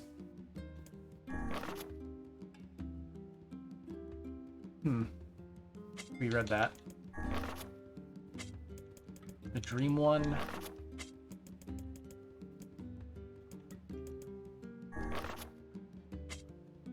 Alright. Here's the weird shit. The underground research records. That's the new stuff that we got. That got blasted into Vice's mind, right? Or is this just the one we saw in, the other thing? Let's see. Notice archival storage 826. Following recent incident number 6, we have decided to establish an archival room. This room will hold records on methods used to control and or cancel all forms of magic, including petrification and bestial transformation, as well as allow other projects to move forward. Specifically, this should make it easier to complete long-term storage solution for number 6, as well as proceed with our work on number 7. All employees are required to keep the corridor entrance to this new room secure. Failure to do so is considered grounds for immediate termination. Oh, this is just the stuff we read down below. Initial research into number 6. Yeah, we already read this. What happened to all the other stuff? Do we have to, like, get to that point in the story again or something? Daddies.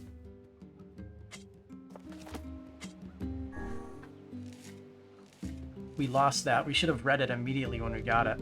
But I was stupid. Didn't look at it.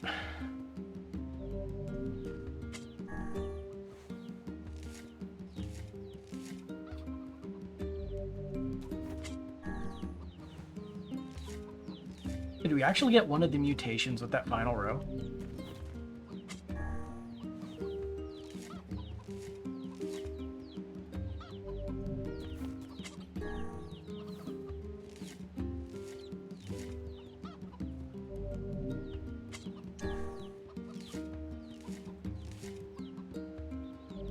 We did, and that is awesome.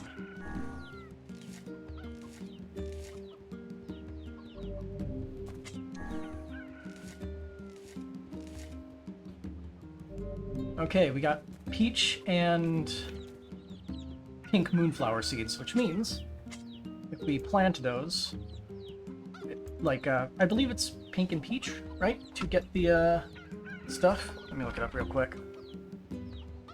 Yeah, Replicant, moonflower seeds. Just to make sure I get the right combination. So, yeah, indigo and red makes pink, and then pink and peach make white. Got 2 peach. Basically, we'll just do pink.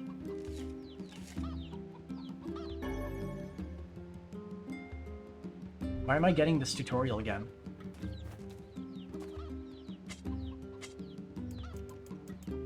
Pink.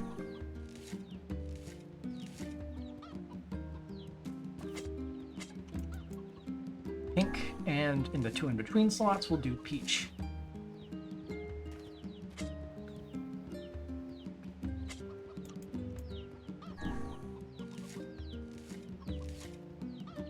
With the rest of them, we'll try to make more pink seeds.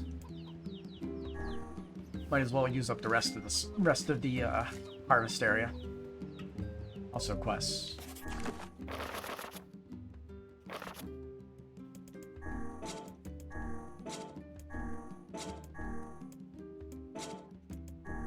So we lost the quests that we had before. So I'm guessing we could probably retake them. This time we should go for 100% quest completion, or at least as far as we can if we did in fact miss something in part 1. Because apparently you can't do part 1 again until you do ending E. Or go for like the light speed fighter achievement, which is basically speedrun the game. Which I'm going to try to get. I'm going to try to get 100%. I'm liking this game. It's fun. But anyway, to get more pink flowers, do that ahead of time, we need to do indigo and red, which we have plenty of. Alright. Indigo. Indigo.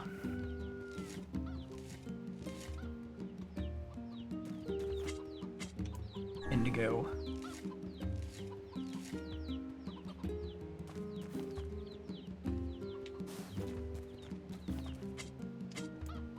Indigo.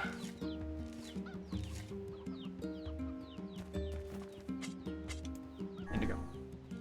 Rest of them red.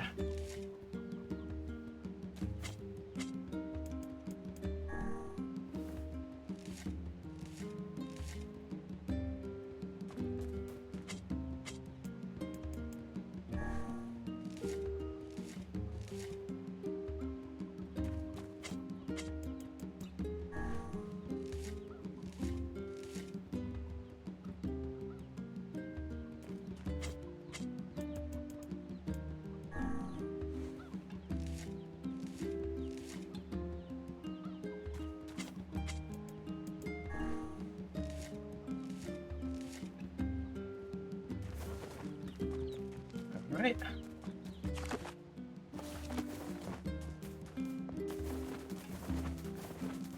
%sure everyone's dialogue is the same. More and more shades are resist. Yep. So pretty much as we progress back through the story, because more than likely we're going to have to do everything again. Even a single... Yeah, just gotta proceed through quest. Hey, Oh, hi. I kinda thought you'd never talk to us again. I understand you're doing this for the village, and that you don't have a choice. Pretty much, yeah. But look, why don't you go talk to Popola? I think she wanted to discuss the Shadow Lord with you. I'm headed there next. Oh, and Devila? Yeah? Sorry about yesterday. I shouldn't have lost my temper like that. You don't need to apologize. Anyone would be upset when their friends are hurting. Let Emil and Kainé know that we're sorry, alright? Alright. Let Emil and Alright. Yeah, this guy has his quest still. Yeah, I have to re-accept any quests I missed. Oh, man. What's the... Well, I was distracted while I was... Can't make... Yeah, You sure? Yep. All the... this won't be our first time in the jungle. Thanks. I need one memory out. Wow. Yeah, it's a lot. Do I have EXP on my spear?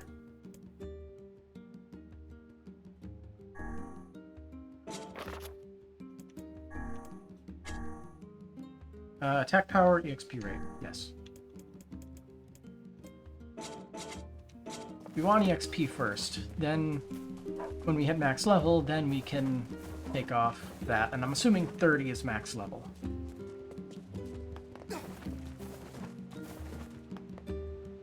Considering it's what we hit in the intro sequence. Dude got off easy. We have to actually try to hit level 30.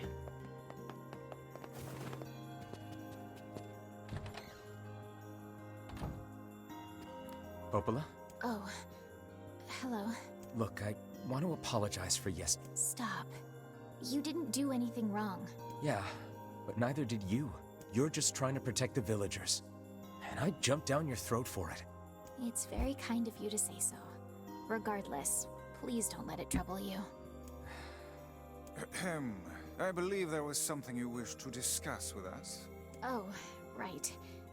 Yes, about that. You know about the lost shrine, right? The temple where I was first discovered. That's it. Well, it seems that the Shadow Lord's lair is connected to it somehow. Oh ho. It was right under our pages the whole time. But the bridge that leads there is unusable. So take a boat. A boat? Yes. The canal's finally been repaired. It took a lot longer than expected, what with the shades and all. I also asked them to provide a boat at the path to the Lost Shrine's back entrance. The ferryman will let you use it free of charge. That should make it easier for you to move from town to town. Thanks, Popola. I feel like you've done so much for me. I'm really grateful. All right, I'll see you around. And for the love of everything, be careful.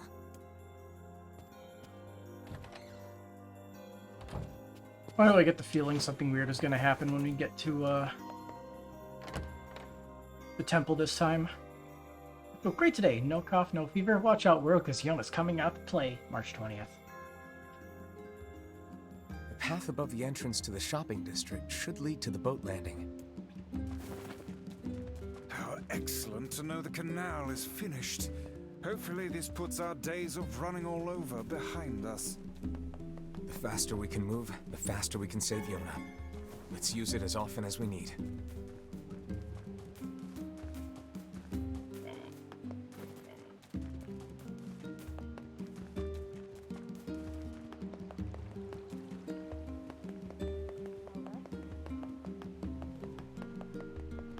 Okay. Gotta re-accept all the quests. Which job should I give you first? Want to help out the I wrote down the...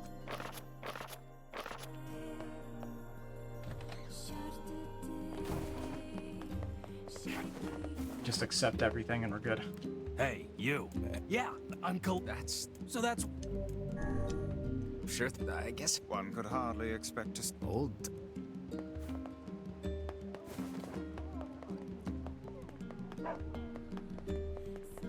Oh, you. Yeah.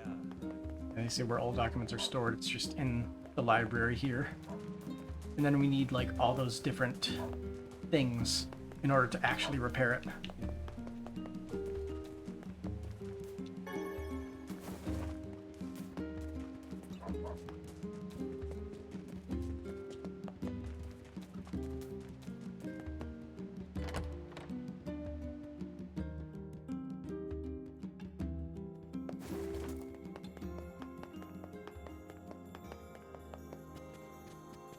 Right here. As a... Calm. Let's. Hey. It is. Yeah. I wager the dam... Worth it.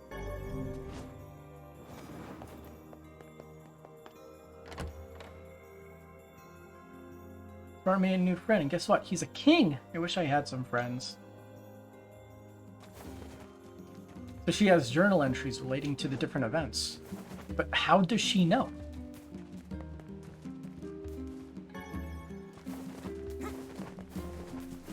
I remember telling her.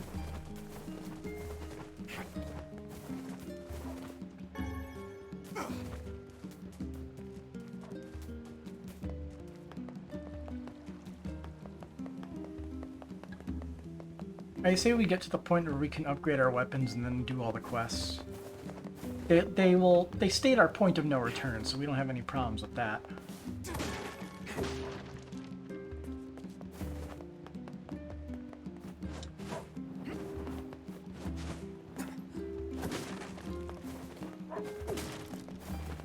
Sup? Hey, That red bag. Hey. sure has. I've been. Apparently, I did a pretty good. Oh yeah. Thanks. Still, anyway. So we can listen to this guy's stories now.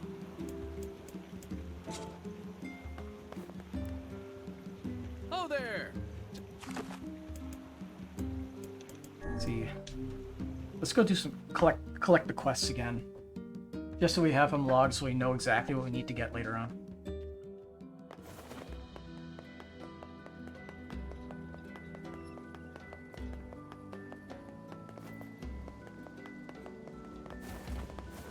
At least I don't have to accept the quest from the bar first.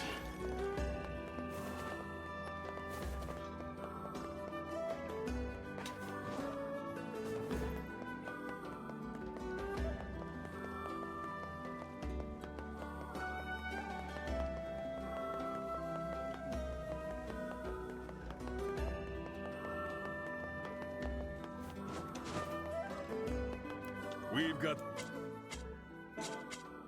that. Yeah, you sure do have the latest stuff, huh? Oh, we also need to go to the area before it gets destroyed because they have weapons there. Can't forget to do that. We should have the money to buy whatever they have now. Yeah, we want to make sure we don't forget that.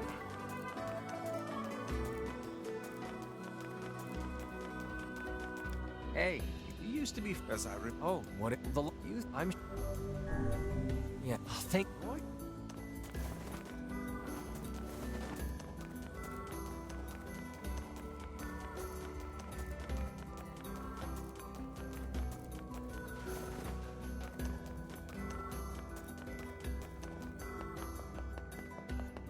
Where did that enormous ship even And might as well take the boar between these towns, because we still don't have the achievement for it. For riding the boar around.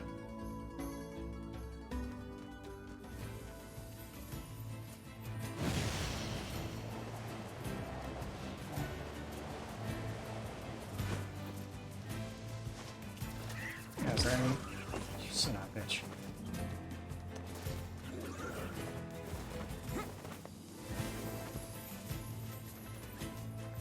Nobody there, and I'm pretty sure we beat the quest, so I ain't gonna bother.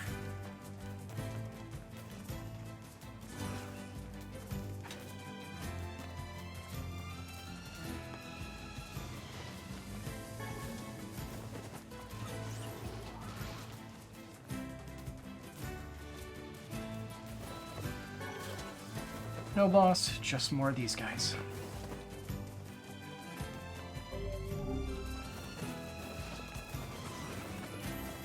I still think probably the best place to farm the EXP would be against the robots.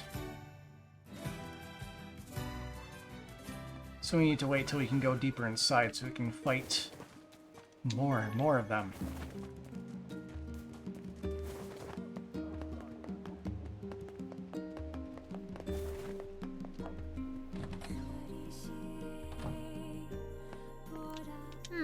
Which job of Life in the Sands, yep. Oh, doesn't look.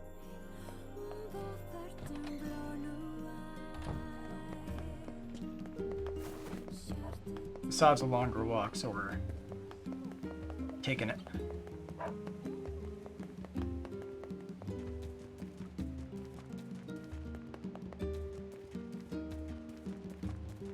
What's going on over here? Oh yeah. He's not here. I wonder where he went. Yeah. Why did he have... Perhaps.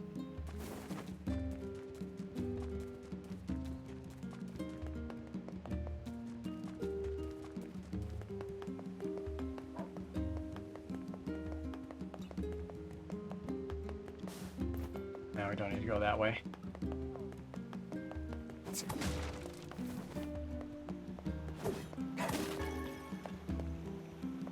Oh, there! Just... Desert.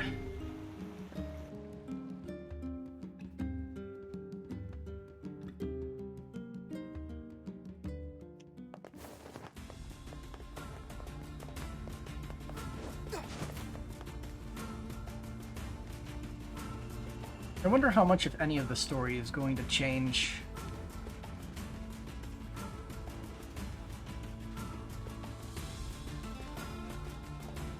We also still haven't gone back inside the temple there to see if there's anything new.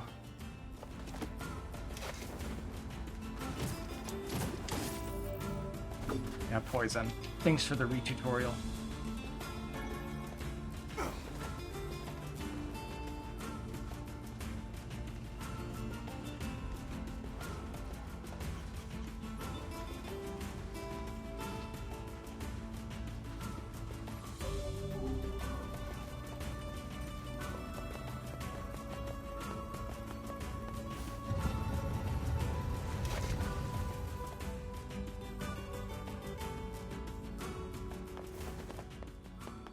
There she is.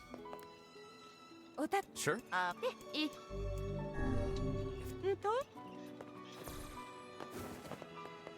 That completed, we can continue this quest. Hey, and what? Yeah, machine oil. We don't have that.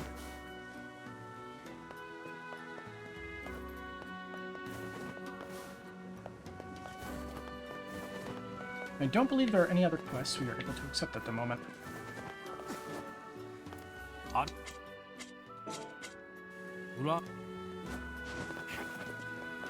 Okay, let's make our way to the Aerie. I want to buy the weapons before I forget. And then I can't do it again until ending C.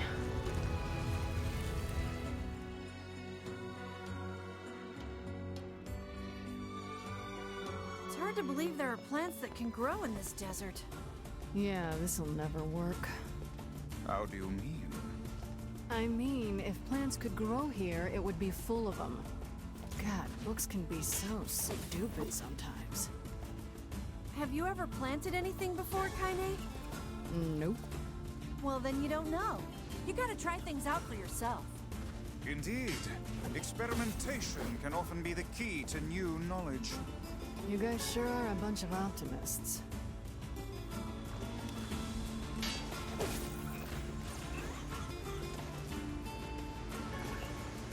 Whoosh.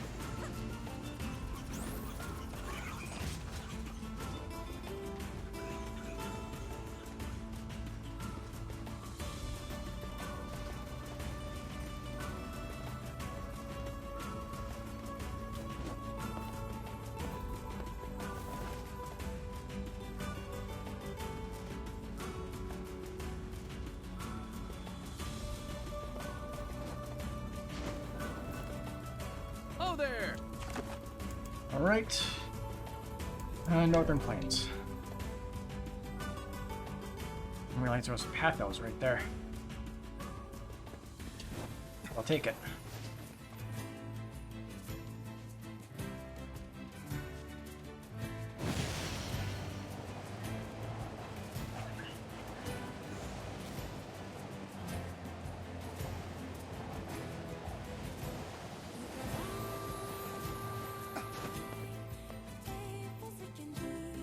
We started before that time, husband and wife matching their bags. He said they fight all the time, but also get along great.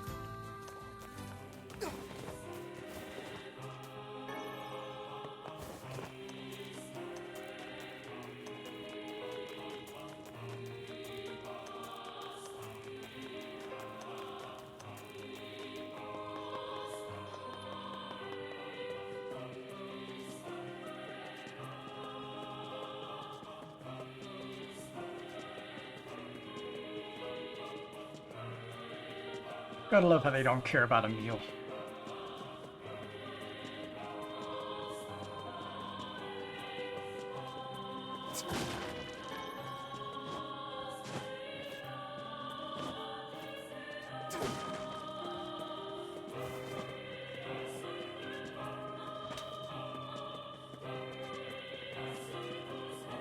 My weapon.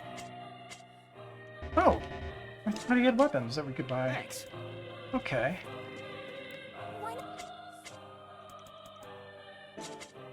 I hope you... Well... Basics. Make sure you...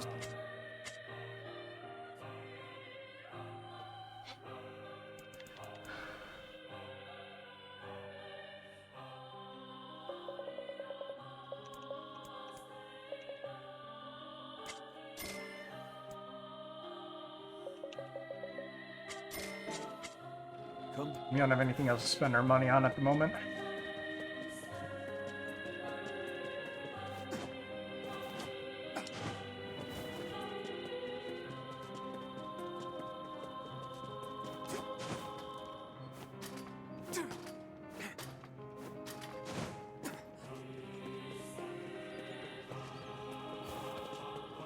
Oh wait, we need to check that spot for an eagle egg. How do we get over there? We go up. There's the upward ladder. There it is.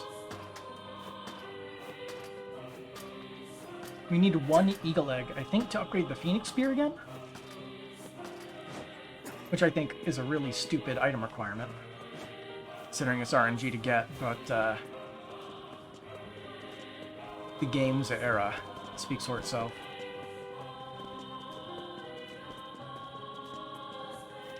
Plus, you can technically do the sloop over and over again. Come on.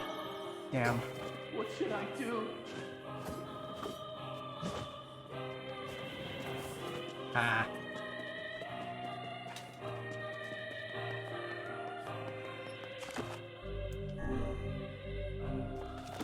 Let's see, we can actually check our weapons and see what they need to upgrade, right? Needs gold ore. Yeah, we need 1 eagle egg and we can upgrade it and get a attack boost of 103. Damn. Save. And if we simply load, it should respawn the item faster than leaving town and re-entering. See.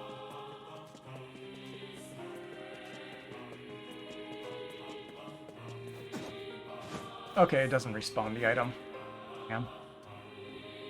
Actually, no, it's there. Gotta run over here just to check and be completely sure.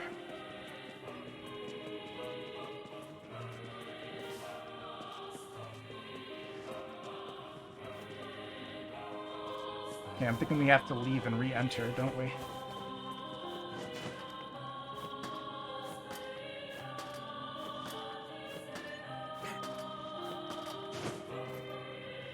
Like, I'm hoping I can eventually see the spot. Yeah. It's that spot down there, so it doesn't work doing this.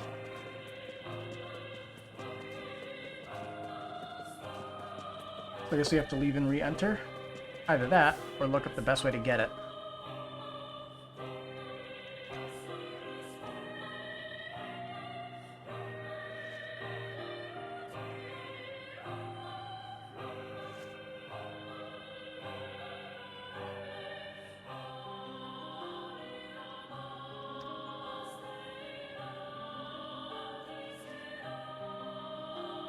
So it says reload the save spot and make it appear. That's why I recommend you save at the beginning. So the eagle egg does have a chance to spawn. It's just not guaranteed. It's also not guaranteed to spawn an eagle egg. Isn't RNG amazing? So it's a quick enough spot. Going over here. Yeah, see, it's there this time. We just need to get a single eagle egg, and we're good.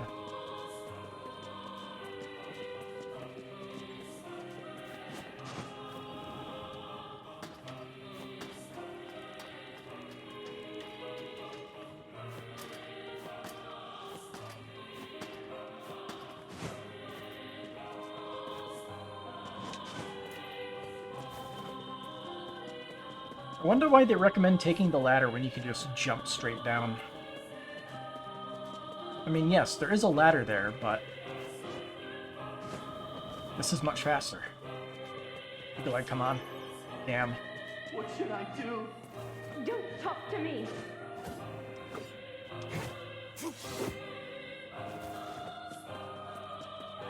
I'll keep whatever loot I end up getting. So it's not pointless, but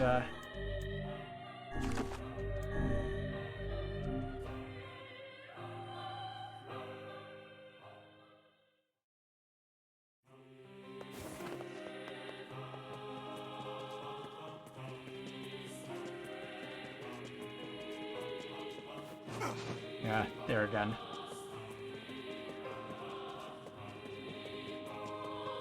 I feel like we need to get one of the achievements. You do have to level up all weapons, which means that's what we're going to do.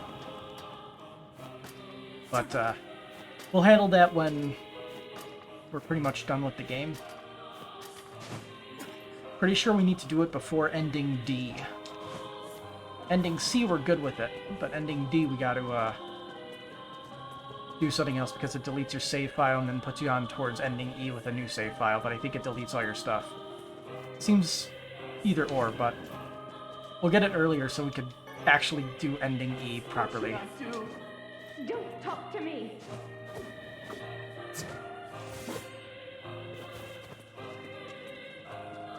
And in one go. Ending E.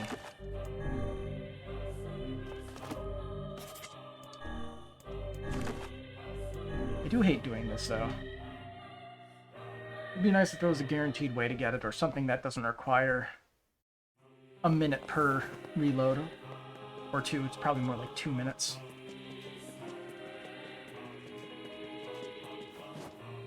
Yep, not there.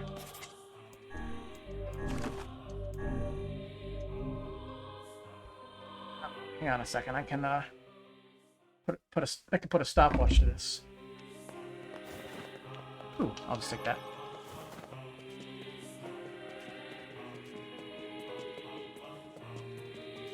Alright, we got one. See how long this takes.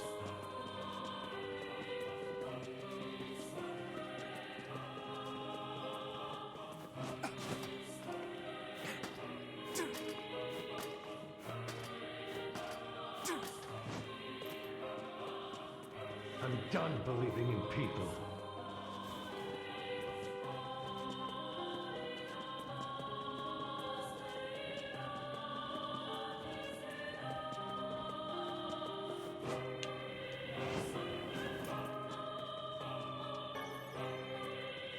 What should I do? Timer ends when Don't talk to me.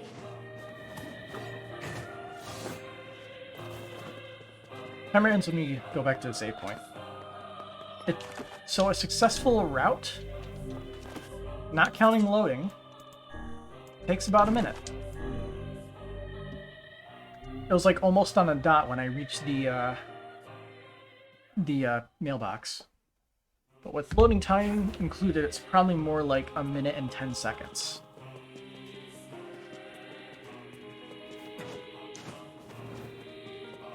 Meaning, every single time we don't get an eagle egg, it wastes another minute of our time. Hopefully you don't need to get more of them. If I do, this is going to be a very fun section to stream when I need more than one.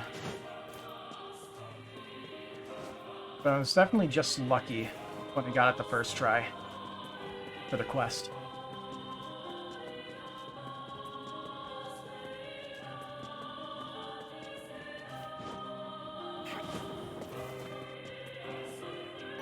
Silver ore. What should I do? Don't talk to me.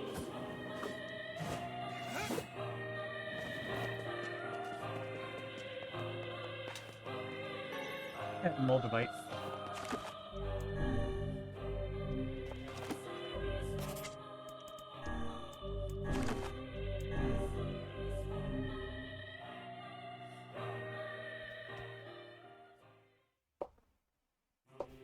This is the most fun way to spend the last bit of the stream because it's getting pretty late.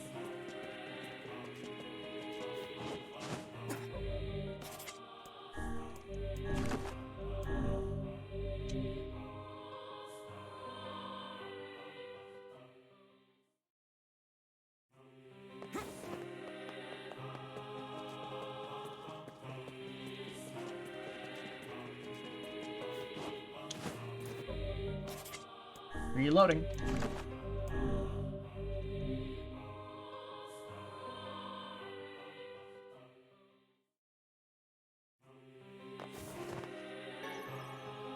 Meteorite, that's actually rare. I'm gonna save that.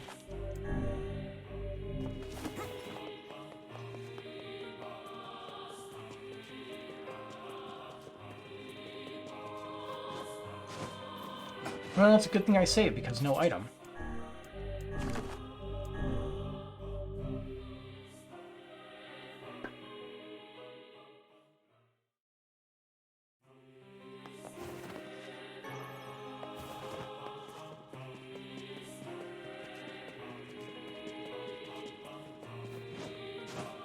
Nope. I also don't know if Moldavite is valuable or not.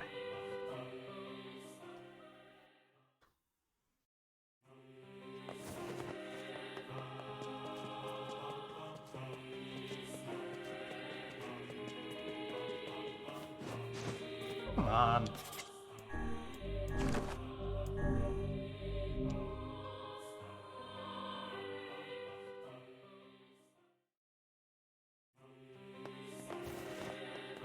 Getting the upgraded spear is also in my best interest. Not exactly sure how 103 more power equates to damage dealt, but technically it's an even further increase. Iron ore can be bought. Not worth saving over that. Why are you not spawning?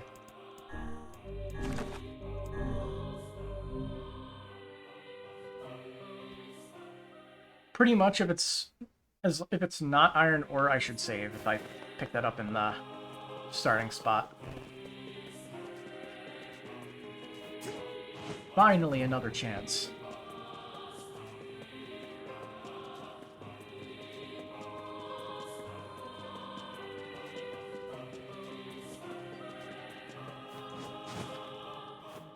Also farming the egg now, if I need it. Before the entire village is completely blasted to hell and back. If it is blasted to hell and back in this ending. My wife's been acting. It's better just to, yeah.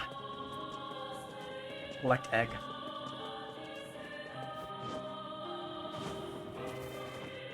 Come on. Play. What should I do? Don't talk to me.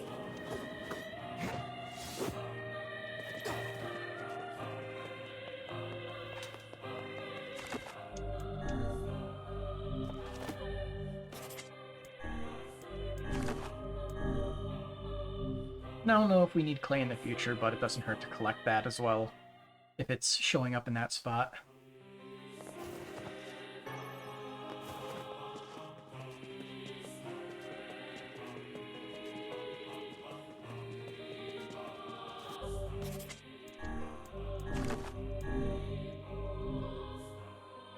Are we having fun yet?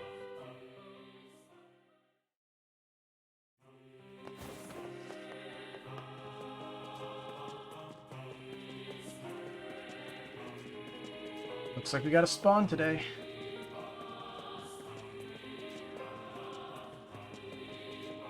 Let's see, I want to go to bed at midnight. My phone says it's 11:57. Can we get it before then? It gives us like less than 3 tries, so 2.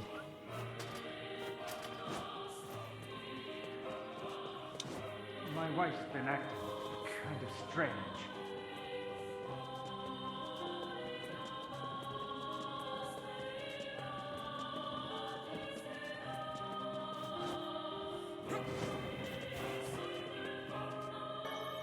Silver ore. What should I do?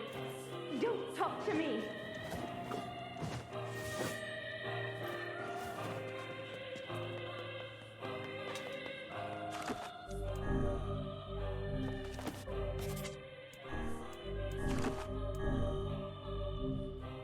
I now have the load stuff in my muscle memory. It's the menuing to get to it quick. Not a good thing. Looks like it's back again. Alright, get another try before midnight. I'm gonna keep doing this till I get the eagle egg. This is what's happening for the rest of the evening. Shame I don't have anybody to enjoy this with. This moment. I'm done believing in people. My wife's been acting kind of strange.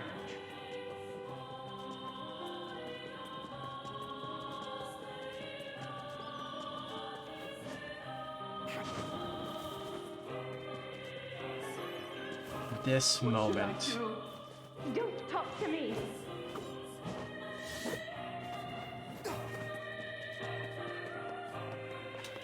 Ooh, what this? Copper ore.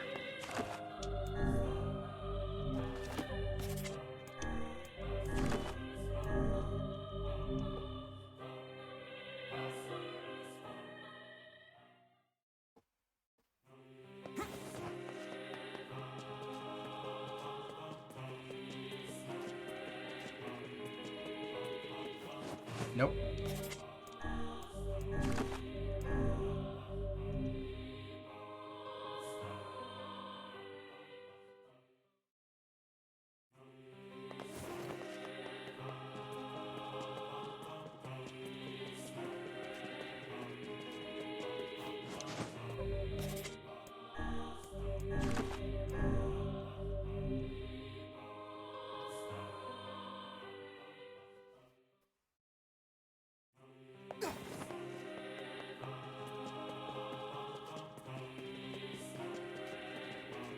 All right, got another one. It's a good thing there aren't any shades here, right?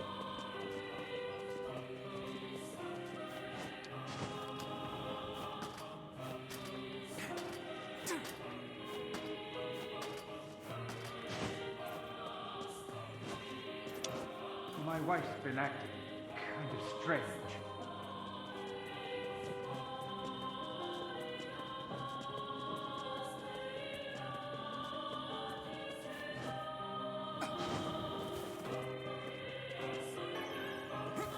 What should I do? Don't talk to me.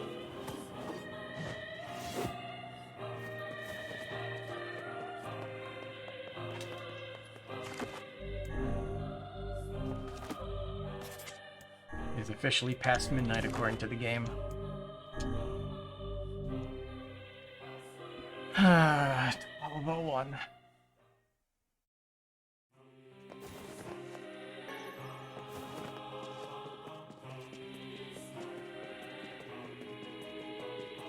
Got more stuff. We get to keep the iron ore. And whatever thing we pick up there.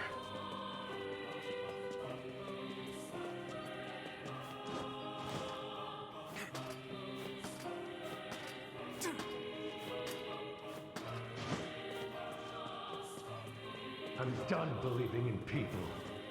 My wife's been acting kind of strange.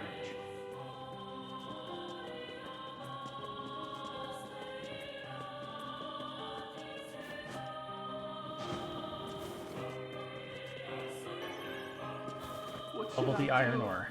Don't talk to me.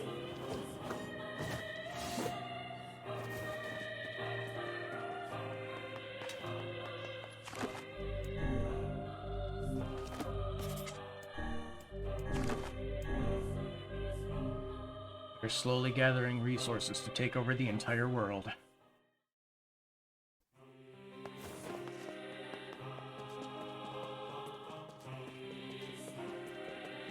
We got another one.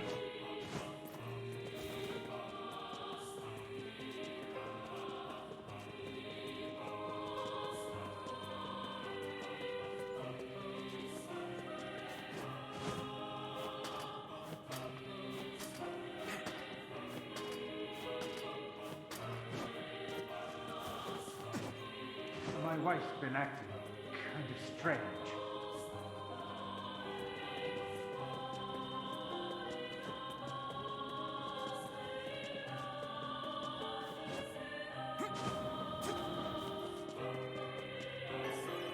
One copper ore. Don't talk to me.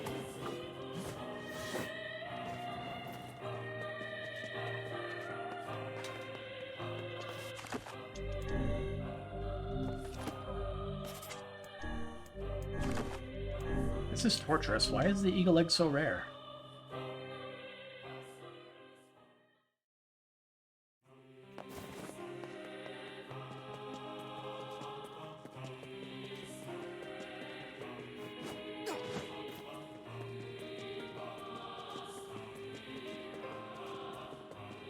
Like, killing monsters for drops.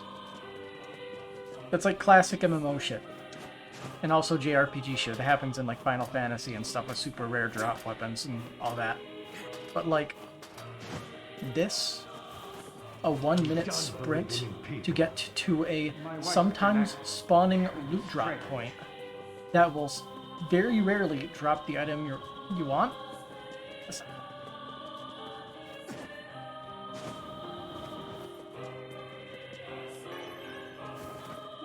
QA department should 100% games to make sure stuff isn't a pain in the ass to play through and to not be enjoyable, like this part here. Ooh, silver ore. That's actually worth something.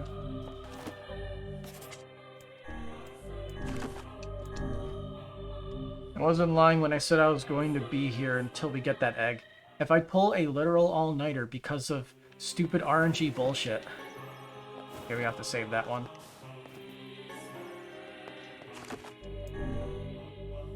Yeah, if I have to be here for 5 hours pulling an all-nighter because of RNG bullshit, I will.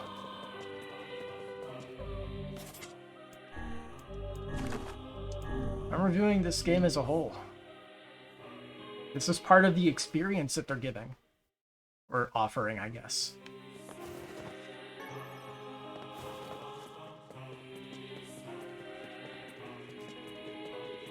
I don't care if it's made to be like satire on the JRPG genre. They put it into a game. It's one thing to have just a runaround quest about it. It's another thing to have it tied to weapon progression, which is fairly important to maxing out the damages that you deal. Here we are. Another one.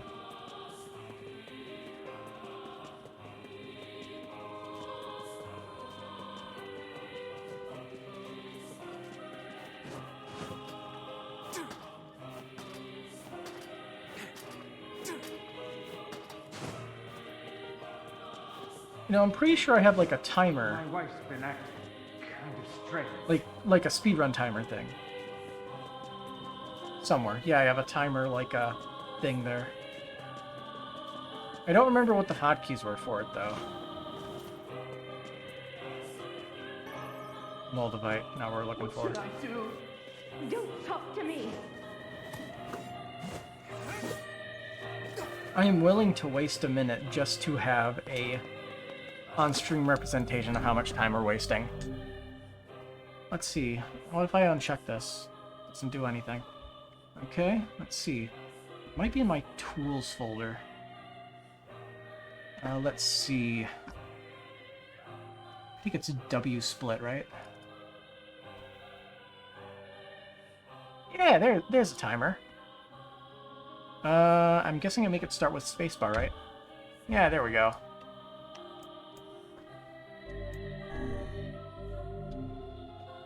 Here, let me drag it like farther down so it's like, yeah, there we go. Doesn't intrude on the rest of the stuff, huh? The sheer amount of time that it takes to farm and my stupidity of recording it.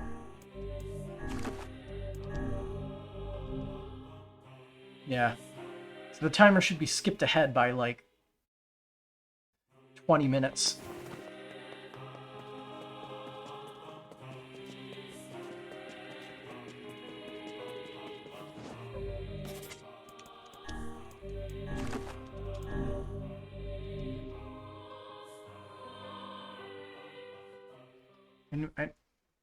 Does the timer have priority over Windows? Okay, no, it doesn't.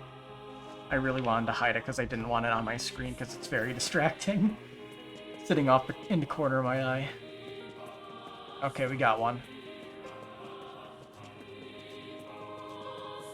It's much less distracting on the smaller stream window.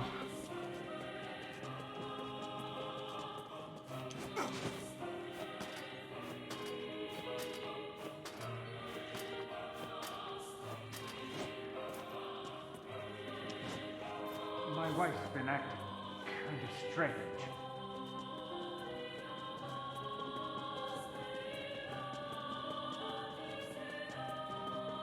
I prayed that I looked like a fool by setting up the timer.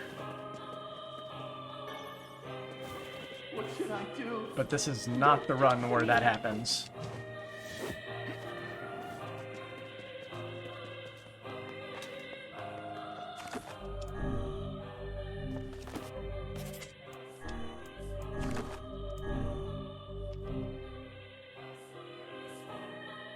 I know I'm wasting a few seconds when I could just be resetting when I see it's not what I'm looking for.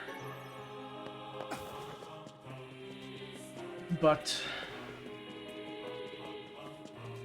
the progression is the only thing that gives me any semblance of motivation to keep doing this. Collecting that silver ore will probably be useful later.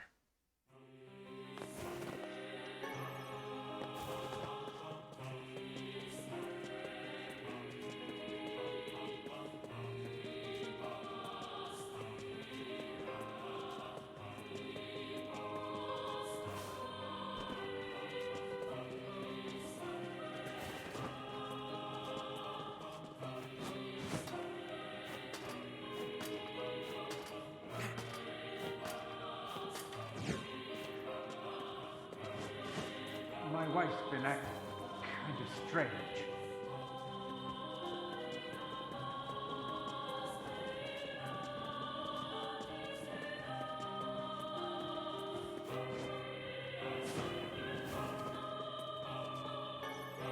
Play. What should I do? Don't talk to me.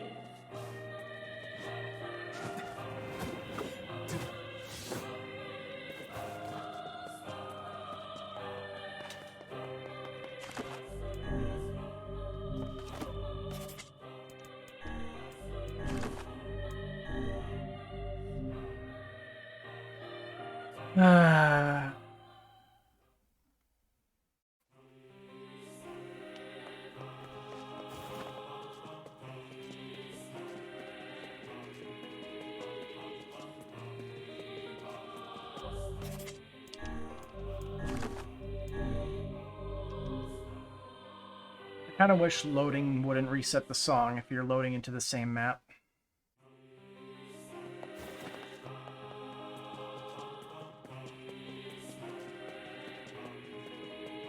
Alright, we got another one.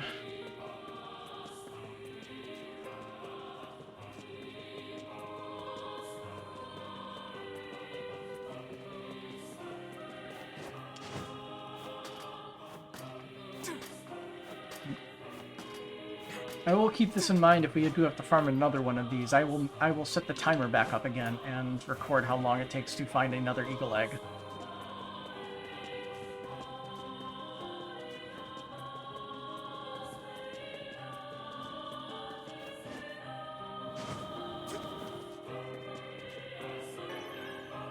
Woo! What should I do? Don't talk to me. Alright. Time to stop the timer. We don't need it anymore. How do I close it? Oh, here we go. Exit. Bam. I guess I can leave the timer thing unchecked, so if I want to boot it up, it's there.